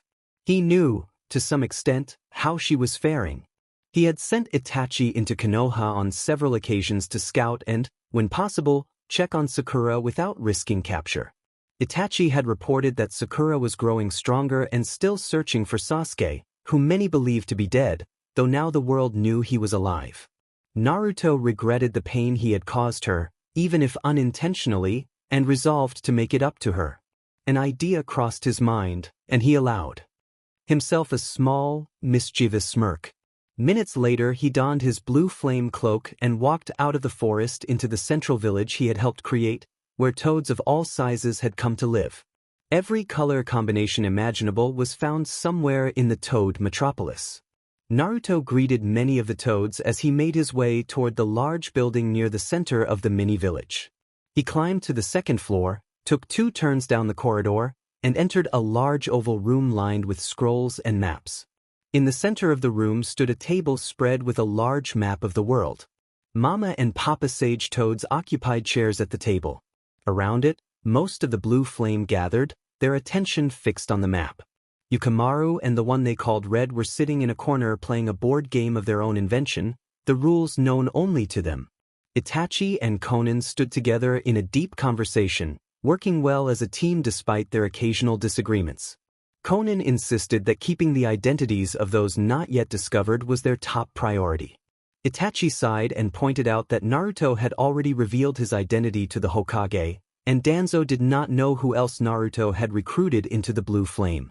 Konan indicated Guren, saying that Danzo knew about Guren and her abilities and could, with some digging, discover that Yukimaru and Gozu were also members. Mia proudly claimed that Danzo knew about her as well, but Konan dismissed that and said Danzo did not know her true identity or special abilities. Mia's eyes glowed blue as she threatened that he soon would.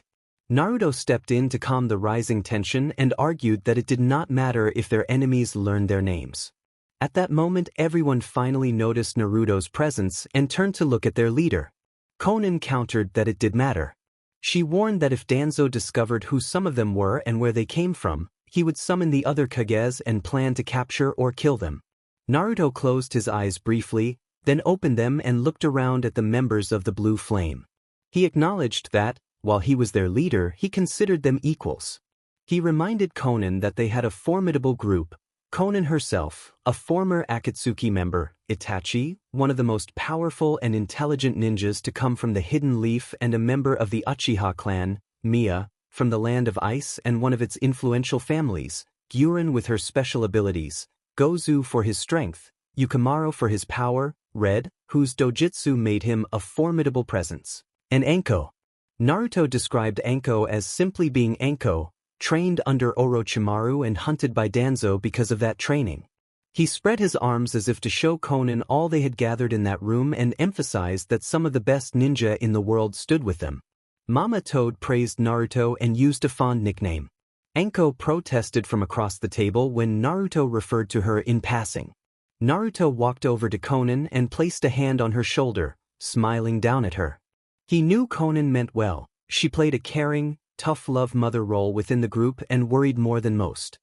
He reassured her that the exposure of his name had been deliberate. Konan shook her head and warned that other nations would now know he had gone rogue and might send teams to find him. Naruto laughed and expressed confidence that they could never discover his location, especially here. Not even Danzo could figure out where this place was. Anko asked how people would react to the knowledge that Naruto was the fourth Hokage's son. Naruto leaned on the table and admitted that he did not know how his friends would respond.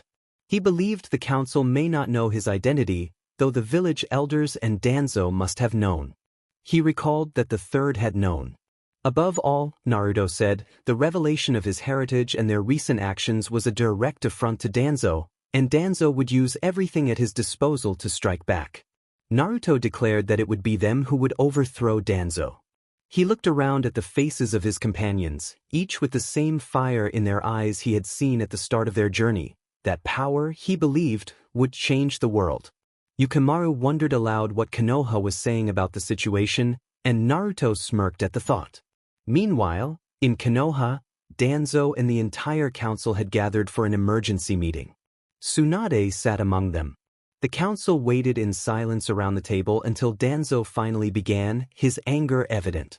Danzo called the situation a disgrace and berated the failure that allowed their Jinchuriki to escape. He demanded to know how it had happened and glared at the others, daring anyone to answer. Shikaku Nara broke the silence by arguing that if they had not sentenced Naruto to death in the first place, none of this would have occurred. Danzo's hostile gaze landed on Shikaku, but Shikaku remained composed and reiterated that the decision to sentence Naruto had been made for the safety of the village, citing the boy's inability to control the beast, an inability that had been obvious when Naruto had transformed into the Nine Tails. Shikaku then redirected the discussion to other pressing issues that needed attention. Inoichi asked which issue Shikaku meant, and Shikaku confirmed there were several to address. Choza Ikimichi raised an eyebrow at the prospect of multiple problems. Shikaku opened his eyes and said he would return to the matter of the death sentence, but first wanted to focus on how an unknown organization had infiltrated the village and escaped twice without being detected. Once to retrieve scrolls they had not even been informed were stolen, and second to escape when they were completely surrounded by the entire village. How did the attackers even know about the scrolls when most Jonin did not? How could they have known where they were located, and how had they passed the barrier core? Naruto was skilled, but he was not supposed to have that knowledge. Kakashi would not have told him. A council elder pointed out that Naruto was aware of his true heritage. The elder explained that if Naruto knew the fourth was his father, he likely also knew the truth about the Uzumaki clan. Only a few people in the village had ever known the full secret, the elder said, and the third's measures had kept it hidden. Now that the truth had been revealed and the village was aware, the elder warned this created a serious problem. Hayashi Hyuga asked what the problem was. The elder answered that the son of the beloved fourth Hokage had become a rogue ninja. He explained that the village would be stunned by the revelation of Naruto's parentage, and before they could come to terms with it, news of his being a rogue would spread. There had once been a time when Naruto could not walk through the village without people swarming him. Now he had clearly severed his ties. The elder argued that the village should not lose one of its most promising ninja, the Jinchuriki who inherited the legacies of the Namikaze and Uzumaki clans, both nearly extinct. His sentence trailed, and Danzo abruptly interrupted. Danzo finished the elder's thought by insisting that Naruto must die. His face flushed with anger. He planted his staff into the floor, rose, and slammed his hand on the table.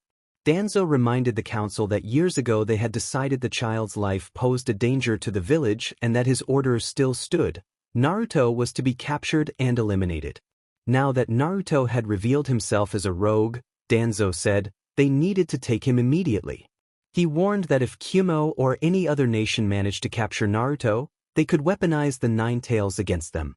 Danzo scanned the room and dared the clan heads to oppose him. They all knew different truths, but he remained the de facto leader. Even if some disagreed, they were expected to follow his direction for the village. He called for immediate action to find and return Naruto, then turned and left the chamber, furious at the humiliation and failures he remembered. He muttered a curse at Naruto Namikaze as he strode away. Silence settled over the group of young shinobi known as the Rookie 12. Even in their favorite restaurant, the table was quiet. Attempts at conversation died quickly as each member retreated into their own thoughts. Something had left even Kiba stunned. Naruto was alive. The village buzzed with the news that their once-mourned hero had returned, But he had not returned home. He was still out there as a rogue, and he had publicly declared his lineage as the son of the fourth Hokage. The information was overwhelming. Shikamaru broke the silence and said they needed to talk. Ino reacted by asking what needed to be discussed. Niji brought up the issue plainly as the Naruto problem. Choji nearly blurted out in surprise before Shikamaru hushed him and looked around for listening ears. Shikamaru suggested they speak somewhere else and signaled for the group to follow. He paused, looked at Ino, and asked her to bring Sakura along. Ino put a supportive arm under Sakura and guided her to her feet. Sakura moved wordlessly, lost in thought. Sakura's mind replayed the truth like a broken record. Naruto was alive. The realization crashed into her again and again. He had always been the steady presence she could depend on, the one who never gave up. She had seen his jacket and the blood, and had believed he could not possibly survive those wounds. Yet he had returned, and somehow he had allowed her to believe he was gone.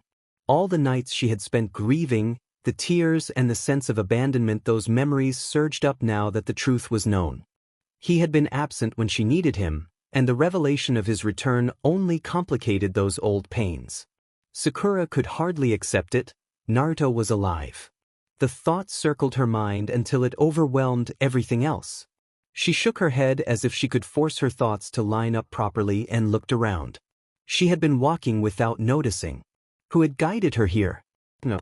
Ino gave her a small smile, and Sakura realized she was not alone. She forced herself to focus. A mission would clear her head. Shikamaru led the group through the Nara compound to a large meeting room. He let everyone in, closed the sliding door, and performed a hand sign that caused a seal to appear on the ceiling. They all sat in a circle on pillows while Shikamaru joined them on the floor. He closed his eyes and sighed before opening them to address the others. Shikamaru told them they had a major problem, the Naruto problem. He avoided looking directly at Sakura until he had spoken the name. He could not see her face clearly under her hair, but he heard the intake of breath when he said it. Kiba immediately questioned why Naruto being alive should be a problem. Shikamaru explained that Naruto was a missing ninja. The announcement stunned the room. Shock and worry spread across faces. Sakura gasped as the weight of what that meant hit her. Hinata voiced disbelief. Choji agreed that it seemed impossible. Niji noted that Naruto had made sure to show his forehead protector, and Shikamaru added that it had the mark of a rogue. Ino asked how it could be, reminding everyone that Naruto had been on the path to becoming Hokage. Hinata, fighting to keep her composure, said that Naruto had worked so hard and protected the village, how could he turn his back on them? The crowd finally let out the flood of confusion and hurt they had been holding in. Shikamaru had brought them here for that reason. A safe place where they could speak freely away from Danzo's reach.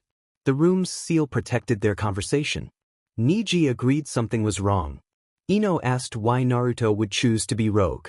Shikamaru considered the question, rubbing his chin. He said none of it made sense. Naruto would not do something like this without a real reason.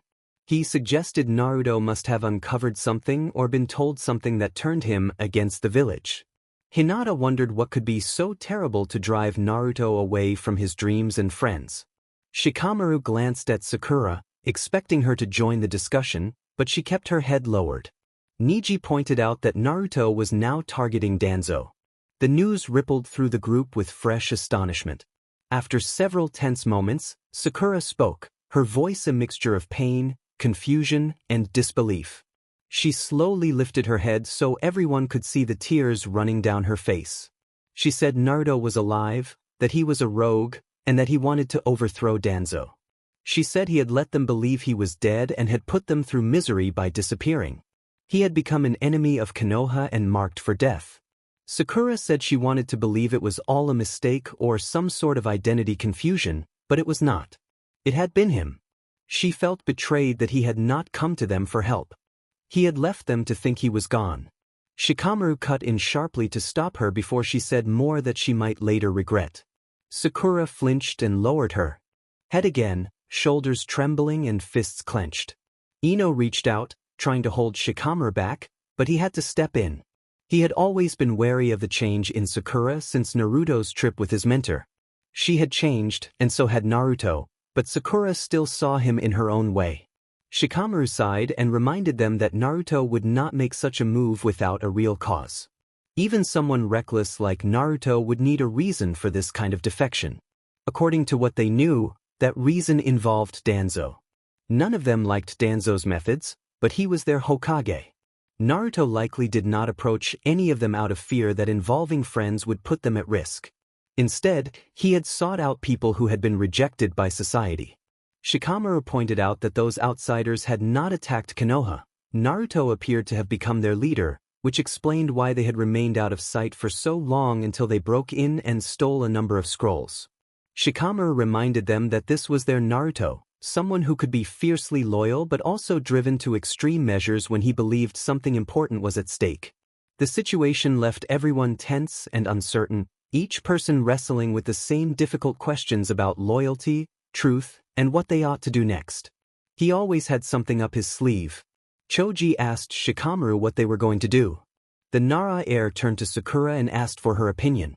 Sakura was still for a moment and then admitted she did not know. She did not want to give up on him, but they could not go against their own people. Niji proposed gathering information and urged everyone to find out what Naruto was after, while keeping a close eye on Danzo to uncover what was really going on. Kiba objected that such action would be treason, and Niji corrected him that it would only be treason if they got caught. Tenten teased Niji for sounding different, and Niji outlined a plan to collect facts, put the pieces together, and fix things, noting that they all disliked the current state of affairs, especially with someone as shady as Danzo in charge, and asked who was with him. The group slowly but steadily agreed. Sakura remained the exception. Shikamaru had expected her to volunteer first, but she was strangely quiet. Ino tried to get her attention, but Sakura did not seem to hear. After a few seconds, Shikamaru asked Sakura what they should do about Naruto. At the sound of his name, Sakura looked up and said she would handle Naruto and that she was in. Somewhere along a street in Konoha, Kakashi, the silver-haired jonin, walked without a particular destination while reading a novel. He had been summoned by the Hokage that morning and had met with Danzo an hour earlier. He was late on purpose. Lately Danzo had been constantly furious, and Kakashi had made a point of avoiding him whenever possible. Because Kakashi was so skilled, Danzo kept sending him on mission after mission, leaving him with little rest but also preserving a certain leverage. Kakashi allowed himself a small smile at that thought. A kneeling ANBU materialized before him. A female ANBU addressed him as captain and informed him that the Hokage requested his presence again. Kakashi nodded and the ANBU departed. He sighed, knowing the meeting would be about Naruto. There were many delicate topics to avoid saying aloud. Minutes later, Kakashi walked down the long corridor to Danzo's oversized office. ANBU opened the double doors for him, and he found Danzo at his desk with the elders standing to one side and the Root ANBU captain present. All eyes turned to him as he stopped before the desk. Koharu thanked him for coming while gazing at him through her slightly open eyes, and Kakashi inferred they had called him to discuss his former student. Danzo asked Kakashi to tell them everything he could about the Nine Tails Jinchuriki, insisting that as Naruto's former teacher he could explain the boy's weaknesses and habits so they could retrieve him and return him to Konoha's protection. Kakashi bristled at Danzo's tone. The old leader treated Naruto like property rather than a person, and Kakashi kept his anger hidden. Kakashi said he could not offer much, speaking in a deliberately casual tone as he glanced out the window. Hamura stepped forward and insisted Kakashi must tell them because it was important for the village's safety. Kakashi questioned the value of providing information that had likely changed and might already be outdated, pointing out that he had not seen Naruto in 3 years and had had no interaction with him in that time. He was quietly pleased he wore a mask so they could not see the small, sly smirk that betrayed his intent to mislead them. When Hamura asked him to clarify, Kakashi explained that Naruto was not the same person he had been, citing the blue flame incident as measured and patient qualities unlike the impulsive boy he remembered. Danzo cut him off, declaring they had heard enough and that they would summon Kakashi when they had his next mission, then dismissed him. Kakashi bowed slightly, turned, and walked out with his hands in his pockets, moving away from the Hokage's office. He started to turn toward his home when something caught his eye. Something very out of place, something no one had seen since him. Kakashi plucked the item from the wall and quickly put it in his back holster before heading down a direction few people took. He had been here many times before, but this was the first time he had come for this. After a few more minutes of walking, Kakashi turned a corner into a complex alleyway that opened into a small courtyard. The old, run-down place had survived the destruction, but no one returned because of the painful memories that lingered there. Everyone except Kakashi. His lone exposed eye scanned for anything out of place. It appeared nothing was amiss. He knew better. He reached behind him, took the item he had picked up earlier, and put it away. A voice answered that it was not likely anyone had seen them. A figure stepped out from behind a large bush. Naruto appeared with his usual big, goofy smile and greeted Kakashi as his teacher. Kakashi noted that it had been a while. He tossed the item to Naruto. The missing ninja caught it with the ease of years of training. Naruto took a moment to examine the three-pronged kunai once used by the fourth Hokage, now in his possession. Naruto told Kakashi that he had been busy as well, and they both smiled. During the raid on the village, 3 Blue Flame members counted down in unison as they formed hand signs and held them for 30 seconds. Their entire operation depended on that tense moment. It could mean success or complete failure. When the last sign was finished, the seals on the door began to burn away until the layered seal system finally broke and the door unlocked. The Blue Flame members breathed a collective sigh of relief. Itachi smirked as he opened the double doors and the operation began.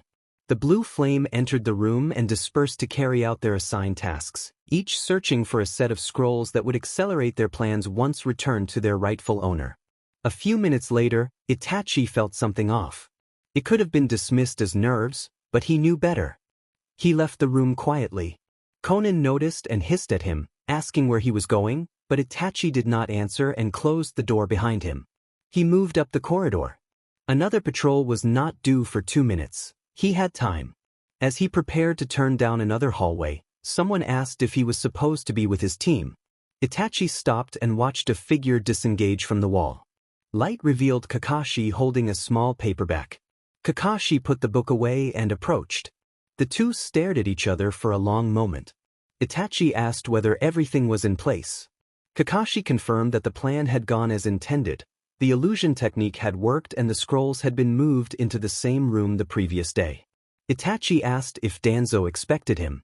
Kakashi chuckled and said Danzo had no idea. Itachi noted that Naruto had not mentioned Kakashi to the rest of the Blue Flame yet. Kakashi explained that he had asked Naruto not to mention him. If his name were linked to the Blue Flame it would cause serious trouble, and Danzo was adept at uncovering information. Kakashi believed he was more useful to Naruto alive and in the village than implicated with the Blue Flame. Itachi acknowledged the point and admitted that calling Kakashi Captain remained a habit. Kakashi asked how much longer they would need. Itachi said they had just started and that because of Kakashi it would not take much longer. Kakashi said he needed to go and asked Itachi to tell Naruto he said hello and that he looked forward to seeing him. Itachi raised an eyebrow in question. Kakashi explained that Naruto would sneak into the village himself, but not to see Kakashi.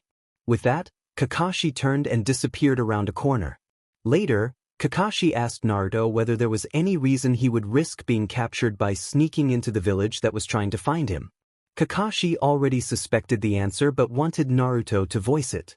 Naruto scratched the back of his neck with a goofy grin and asked if it was that obvious. Kakashi sighed and asked what would happen if Naruto were caught. Naruto pointed out that a clone could not be captured, which made Kakashi chuckle at his former student's predictable unpredictability. Kakashi asked if Naruto needed anything before he left. Naruto pulled a small scroll from a hidden pocket in his cloak and explained it was a panic seal. Once applied it would be undetectable unless someone knew it was there. If Naruto signaled it with chakra, they would do their best to reverse summon him to safety. Kakashi was impressed by Naruto's growth and his work on seals. Kakashi put the scroll in his vest pocket, asked if Naruto was expecting things to go wrong so soon, and heard that Naruto wanted only to be prepared in case something bad happened.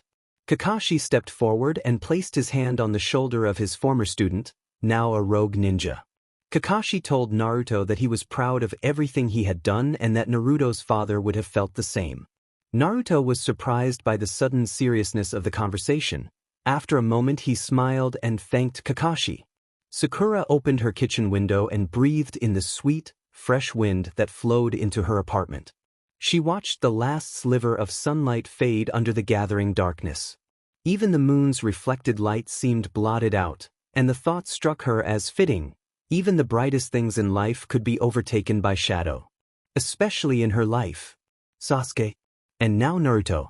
She felt once more that she was being left behind. She wondered why she was always the last to realize the important things.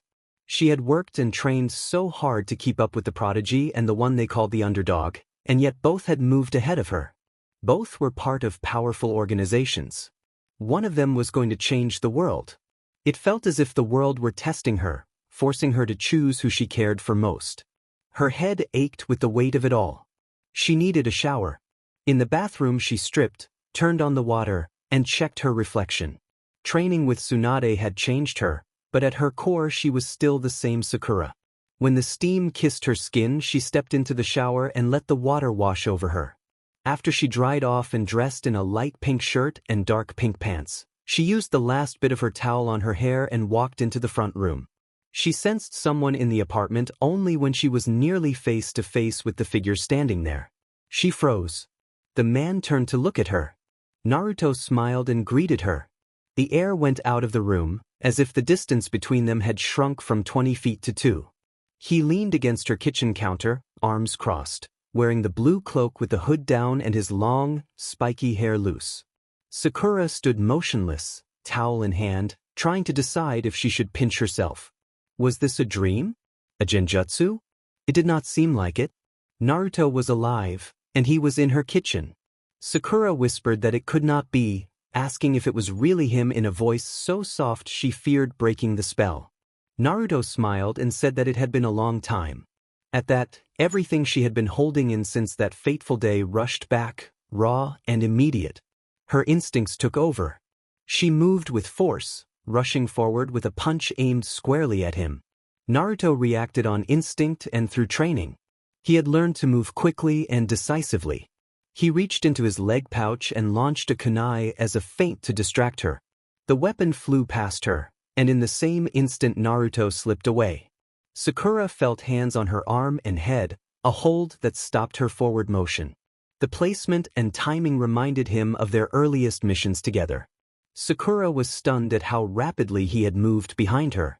She tried to pull away, but he held her steady. She noted to herself how strong he was. Naruto warned that if they caused too much of a commotion, the whole village would discover his presence, which would be dangerous for both of them.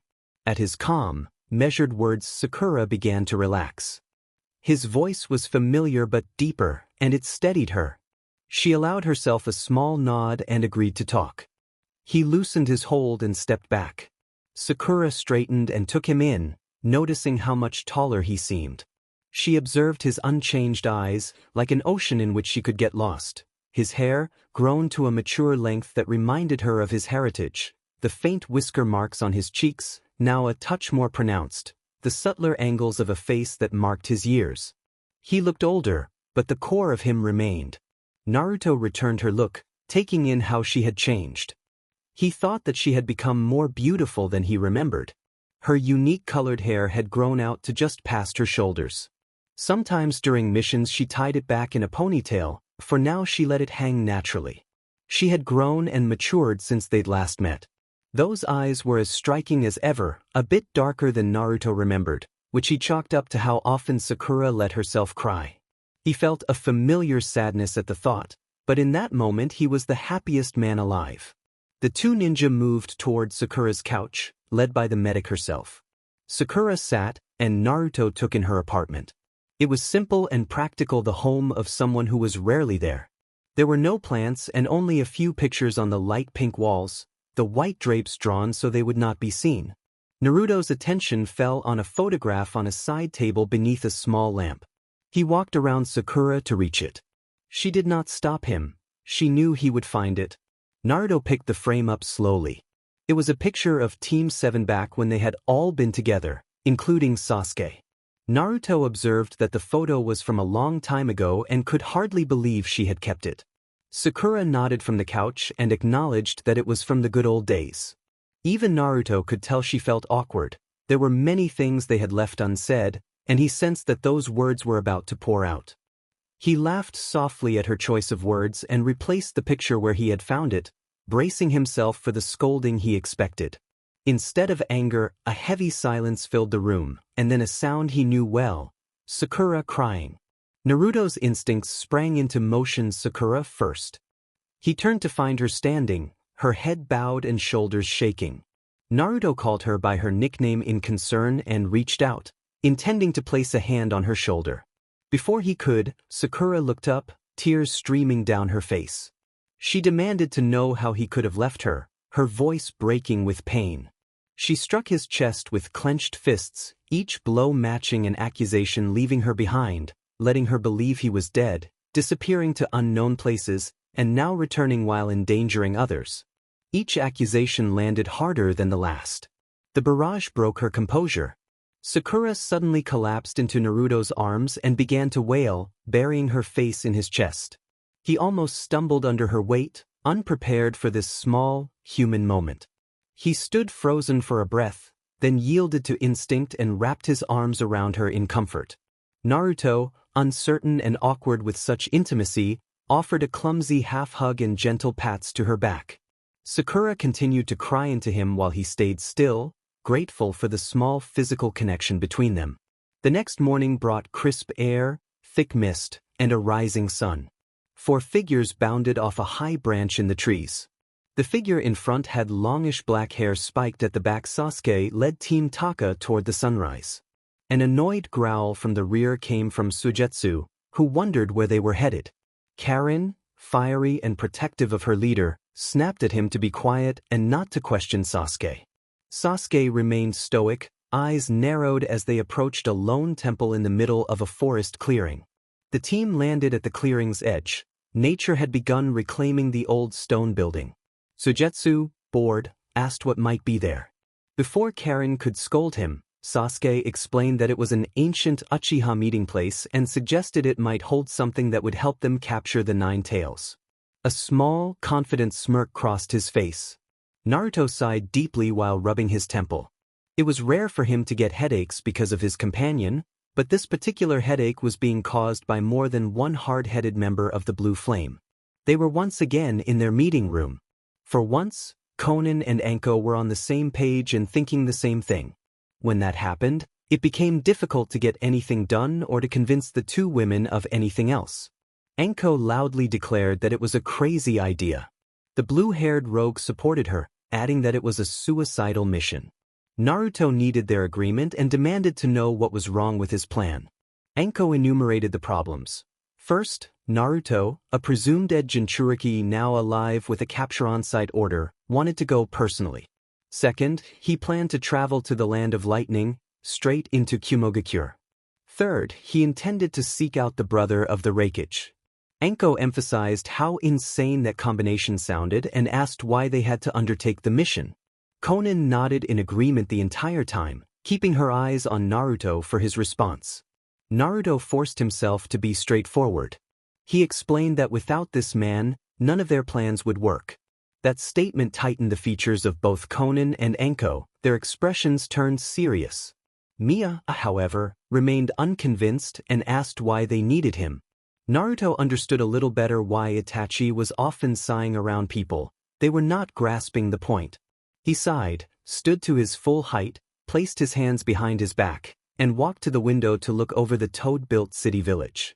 He asked aloud what their ultimate goal was, then turned back to the Blue Flame and answered, world peace. To achieve that, they needed to break the current system and the way peace was maintained. He reminded them of how power had been kept in the world through the distribution of Jinchuriki. Without these human weapons, the nations would lose much of their leverage. Most Jinchuriki had already been taken by the Akatsuki, and they were still searching for 2 more. Hoping they were alive. Naruto continued that without the tailed beasts being controlled by the nations or the Akatsuki, achieving peace would be easier. They needed the cooperation of the remaining Jinchuriki. Even if those Jinchuriki refused to help, they could no longer be used as weapons to harm people. He returned to the large table and reminded the blue flame that they had all sworn to do whatever it took to obtain world peace, and to be different in how they pursued it. They had vowed to expose the darkness in the world and bring it into the light. The Jinchuriki were a large part of the problem because they were used, slandered, and viewed as subhuman. Evils like that were why the blue flame existed. If they were going to face the world, they would want the most powerful people on their side. Konan stared straight at Naruto, as if looking into his very soul. Naruto considered asking her one day how she did that when she was not angry. He knew better than to push her too hard. With Konan, pushing back could be met with immediate resistance. Silence made him uneasy, so he offered a big confident grin, hoping it would be enough. Konan exhaled deeply and then agreed. Naruto's grin became a smile, but it faded when Konan announced that she would accompany him. Naruto objected that they needed her to find the last Jinchuriki, but Konan silenced him with a single gesture and insisted she would go to keep him in line, out of trouble, and away from Danzo's reach. Naruto knew there was no arguing. He sighed and nodded. Turning to the rest of the blue flame, Naruto outlined phase 2 of their plan. Anko would lead a team to find the last 2 Jinchuriki, and Naruto would lead a team to reach the 8 Tails Jinchuriki. Ranmaru, Gozu, Yukamaru, and Gyurin would go with Anko. Itachi, Mia, and Konan would accompany Naruto. Everyone nodded in agreement. The Toad Sage offered them wishes of good luck. The blue flame filed out of the building and headed toward the pools to start their assignments. Konan moved to Naruto's side and asked when he had planned to tell her about what had happened when he sent a clone into Konoha. Naruto rolled his eyes and looked at Itachi, silently asking why. Itachi only shrugged. High in the Hokage Tower, Danzo sat in his office poring over intelligence reports on Kumo. He would never admit it aloud, but the blue flame had become an annoying problem and he needed help beyond his reach. No one knew where they were based. Kumo had looked into the blue flame at some point, but they had never formally announced it. Danzo reflected on what Kage would admit to failure and thought perhaps Kumo might have an idea. A knock at the door broke his concentration. Danzo commanded that the visitor enter. Kakashi entered, followed by 2 cloaked ANBU agents, one about Kakashi's size and the other slightly shorter. The 3 arrived before Danzo's ornate wooden desk. Danzo looked up with an analytical stare and ordered that what he was about to reveal must not leave the room. He explained that the blue flame had become a serious thorn in their side for many reasons. Not only was their Jinchuriki leading the group, but the blue flame now possessed precious scrolls containing top-secret and dangerous jutsu from previous Hokage and sealing scrolls from the Uzumaki clan. Danzo declared that they needed those scrolls back. One of the ANBU asked if that was their mission. Danzo allowed a slight smirk and said that, in a way, it was. Despite all their spies and influence, they still could not locate the blue flame's base. To that end, he was reaching out to Kumo, and that was where Kakashi and the ANBU were being sent. Kakashi's visible eye narrowed.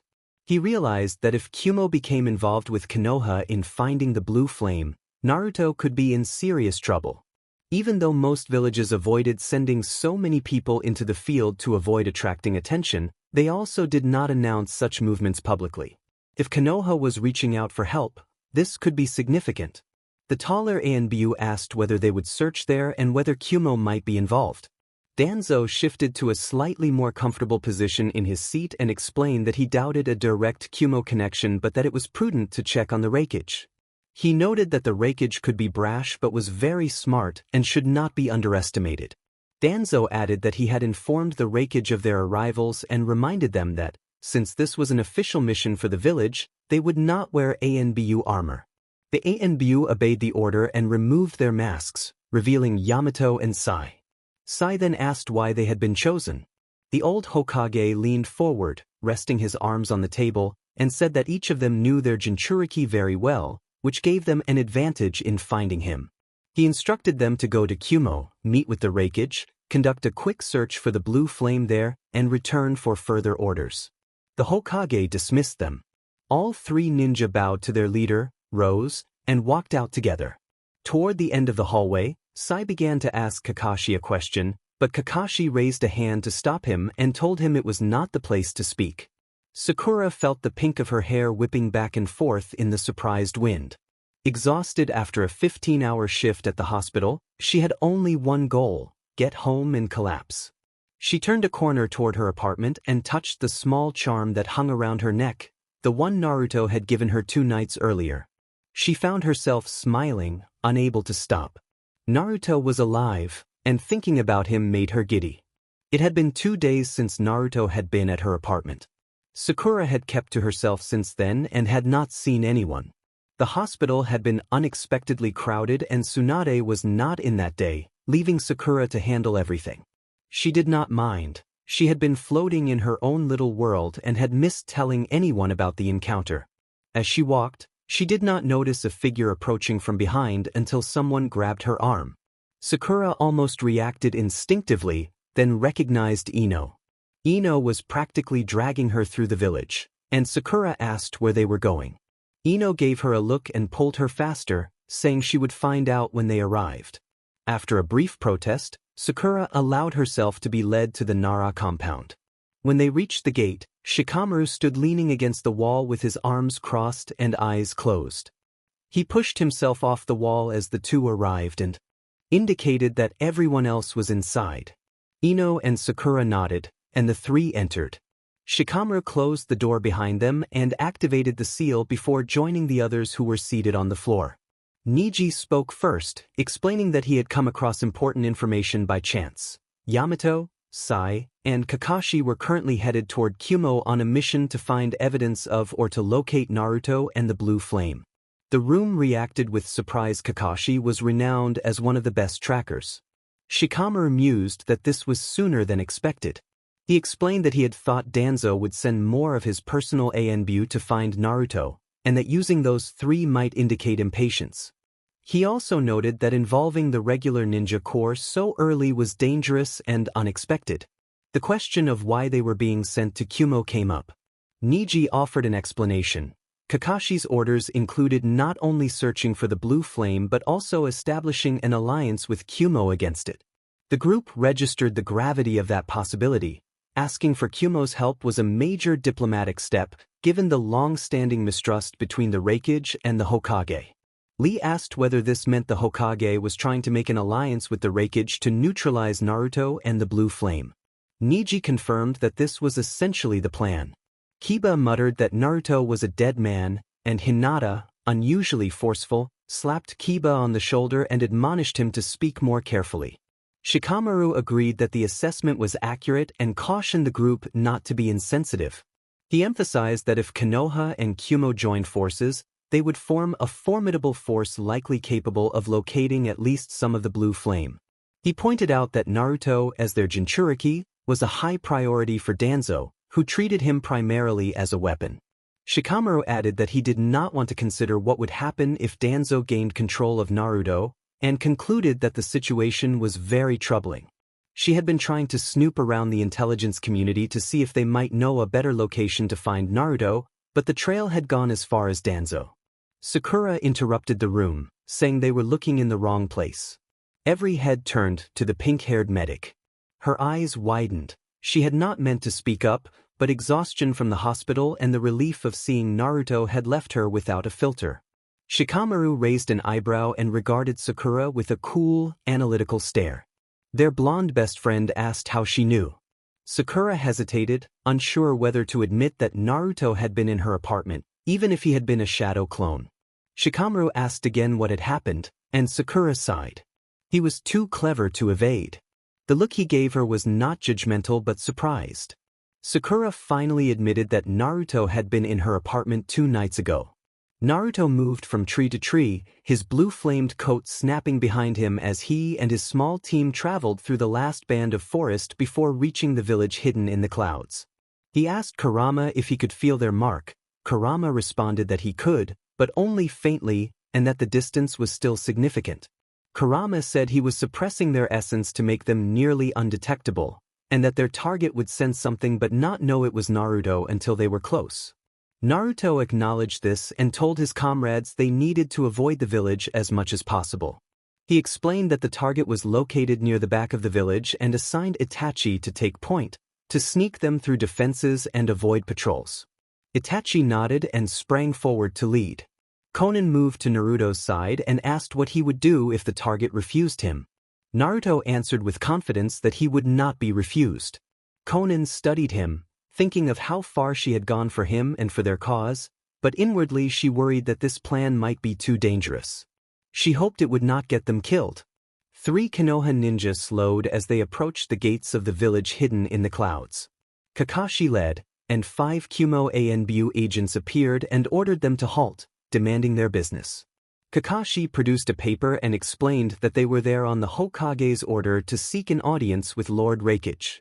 One Anbu took the paper to read, but a formally dressed, dark-skinned, white-haired woman accompanied by 2 Cloud ninjas stepped forward and announced that Lord Raikage was expecting them. The Anbu relented and let them pass. The woman led the 3-leaf ninja into the village, and as the large gates closed behind them, they found themselves committed to whatever awaited inside. Back in Konoha, the meeting room at the Nara estate fell silent after Sakura revealed that the village's most wanted man had stood in her apartment. Ino reacted with disbelief, and others demanded to know every detail. They asked why he had been there, why Sakura had not told anyone, whether he was insane, what he had said, and whether anything had happened between them. Sakura looked at her blonde best friend and prepared to answer, but Niji called for quiet and insisted that Sakura be allowed to explain. Sakura began to tell them what she was still trying to process. She said that Naruto had taken her by surprise and that she had attacked him, but she could not land a blow. He had been too quick and incredible. Once they stopped fighting, he had explained that he had come to talk and to apologize, and that some things he had said in public had been lies. He did not hate them, he was focused on Danzo. He wanted to expose Danzo and had people working for him inside the village. Shikamaru could not contain his curiosity and asked if Naruto had named any of his agents. Sakura shook her head and said that he had refused to reveal names, giving much without saying much. She added that Naruto had described a plan to draw Danzo's attention away from the village so he could work inside, essentially using the village as a lever against Danzo. Everyone reacted with growing astonishment as Sakura explained that Naruto intended to use those distractions to undermine Danzo. Kiba voiced his shock at the idea. Sakura, smiling with the certainty that came from a plan taking shape, declared that they would help Naruto. Lee asked passionately how they would assist, and Sakura, annoyed at the use of a nickname, scolded him. She explained that they would continue with their current efforts while supporting Naruto's venture when the time came. Mockingly asked when that would be, and Sakura replied that it would be when Naruto and his agents were ready. The group fell silent at the answer, and Sakura prepared herself for what would come next. Sakura reminded the group that the agent would reveal themselves when the time came and that, for now, everyone had to keep doing their parts.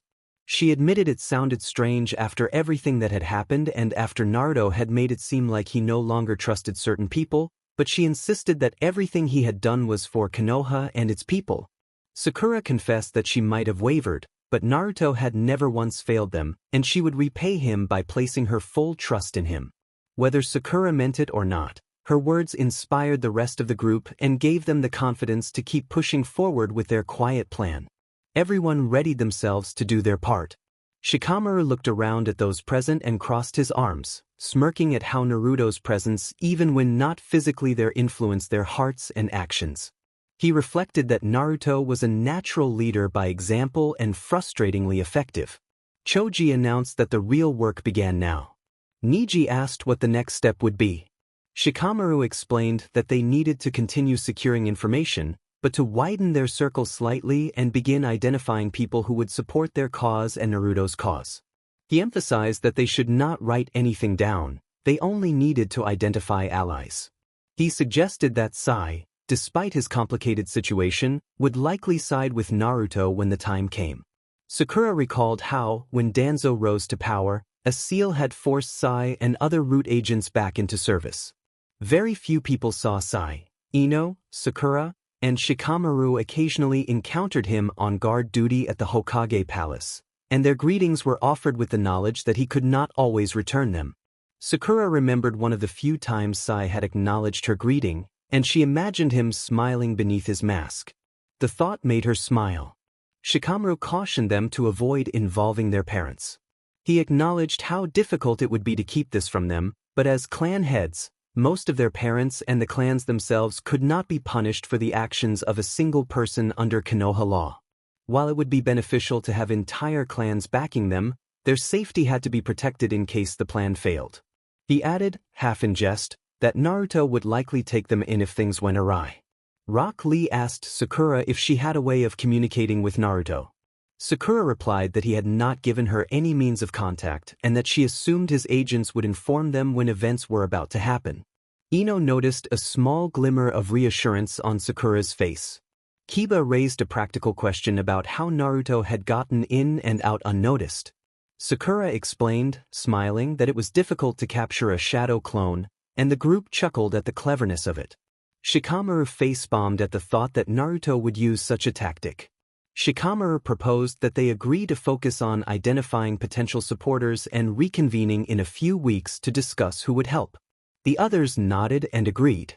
As everyone stood to leave, Ino gripped Sakura's arm with impatient insistence and declared that they needed to talk at Sakura's apartment immediately.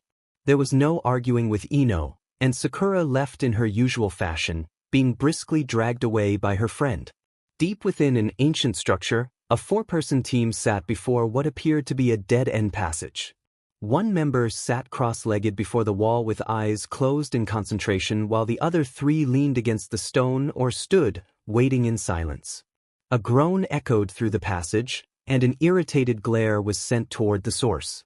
Karen began to throw something at the water-wielding man in frustration, but Sasuke cut her off and explained that it was all part of the plan.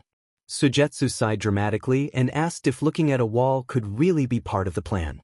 Before Karen could snap at him again, Sasuke commanded the wall to open, and it slowly sank into the ground. Karen and Sujetsu stared at him in astonishment. Yugo noted that it had been an optically locked door and only someone with the Sharingan could see the markings that solved the puzzle.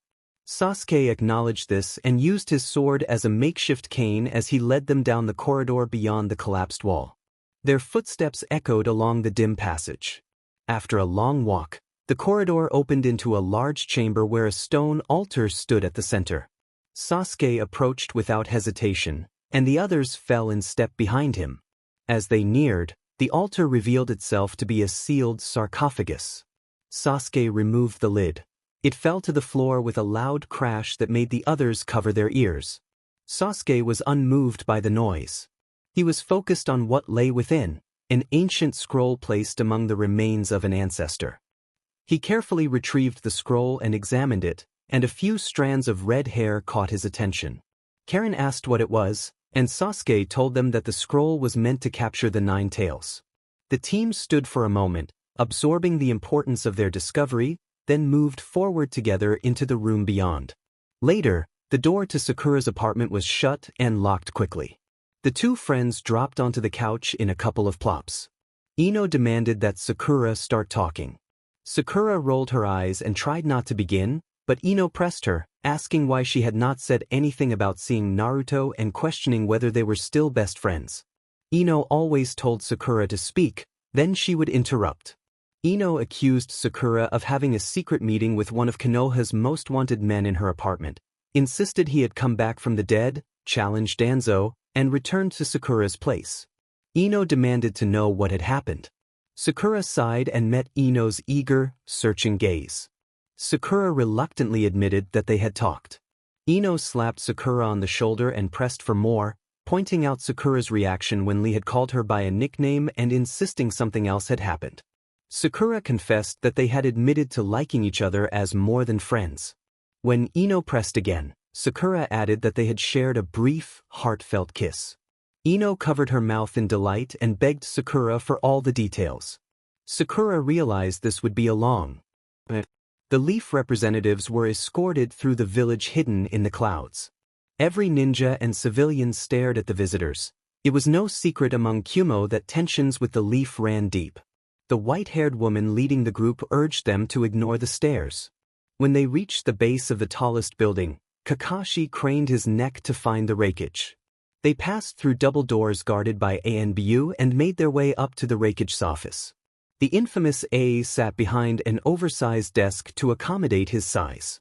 Kakashi, Yamato, and Sai stopped before the Raikage and bowed. Kakashi introduced himself and his companions. The Raikage cut him off, asserting that he already knew why they were there. Kakashi narrowed his eye, wondering what Danzo had written in that letter. Kakashi asked whether their Hokage had informed the Raikage of their mission.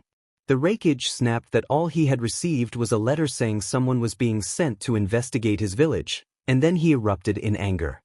He rose and shattered his desk with a single punch, sending papers and splinters flying. Kakashi remained composed while Yamato and Sai instinctively hid behind him, using him as a shield against the Raikage's fury. Kakashi studied the Raikage's expression and, keeping his own demeanor measured, apologized for his Hokage's letter and explained that they had only been sent by order and were not there to make enemies. He asked the Raikage what he believed they were doing in Kumo. The Raikage replied that Danzo had claimed his ninja were merely checking the village's security, which he found insulting. He named the mysterious group in distinctive coats with blue flames and described ongoing efforts to find them. A Leaf Squad had encountered them once. The group had questioned his ninja but had not attacked, and attempts to follow them had failed. The Raikage had ordered ANBU to gather information and continued to pursue any leads on them. Kakashi realized he would need to handle the situation carefully. One misstep could bring the Raikage and Kumo down on Konoha. Later, Naruto led his small team up steps carved into the mountain toward the structure they were tracking. The wind snapped at their coats as they climbed. Naruto felt drawn to the place, like a moth to a flame. In the mindscape, Kurama asked if Naruto felt the presence they sought. Naruto nodded, both host and beast prepared for the confrontation. Konan voiced her concern more than once about whether the target was really there, her worry evident as they entered a dangerous mountain territory accompanied by two unpredictable companions. Itachi remained calm and observant. They entered a large chamber where a single person spun blades with practiced ease. Naruto told his companions to stay put and walked forward toward the lone swordsman. Konan asked Itachi what Naruto intended to do. Itachi continued to watch the dancer, noting the man's skill. As Naruto closed the distance, the sword performer finally noticed him, sheathed all his swords at once, and assumed a strange, alert stance. Naruto stared into the goggles of the man who was a bit shorter than he was. The man with the odd rhyme in his speech greeted Naruto in a sing-song cadence and asked what he was doing there. Naruto announced a challenge to the Eight Tails. Konan and Itachi reacted in shock and disbelief.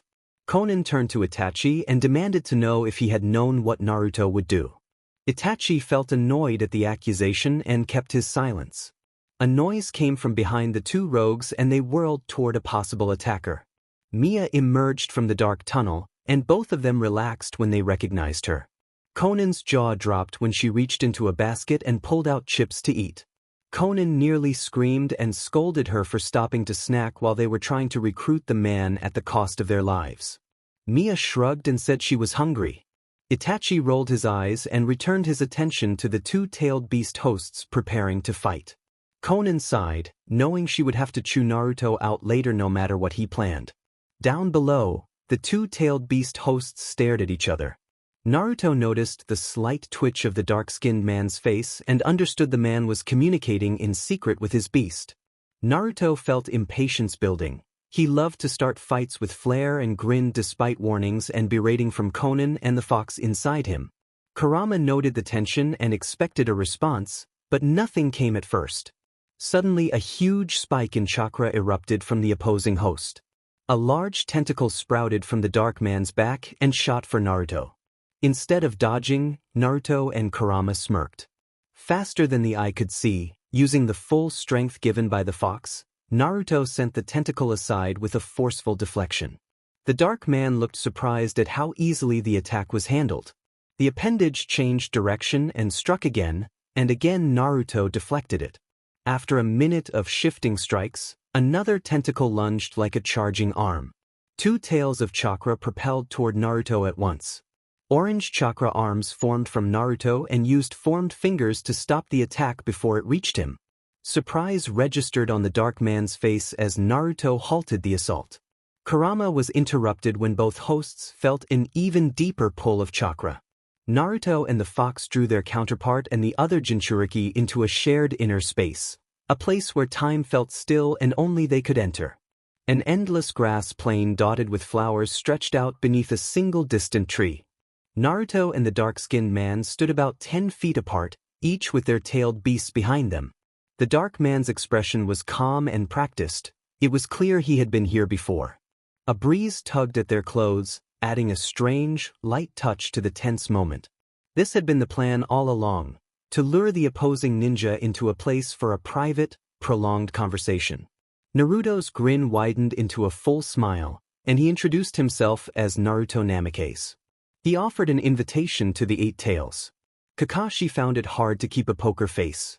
The silver-haired copy ninja had much of his face covered, and he weighed his options carefully. He was a double agent in a difficult position, serving as an elite ninja for the Hidden Leaf while acting as Naruto's inside contact for the Blue Flame. That gave him influence without raising immediate suspicion, but it also made him vulnerable if anything went wrong.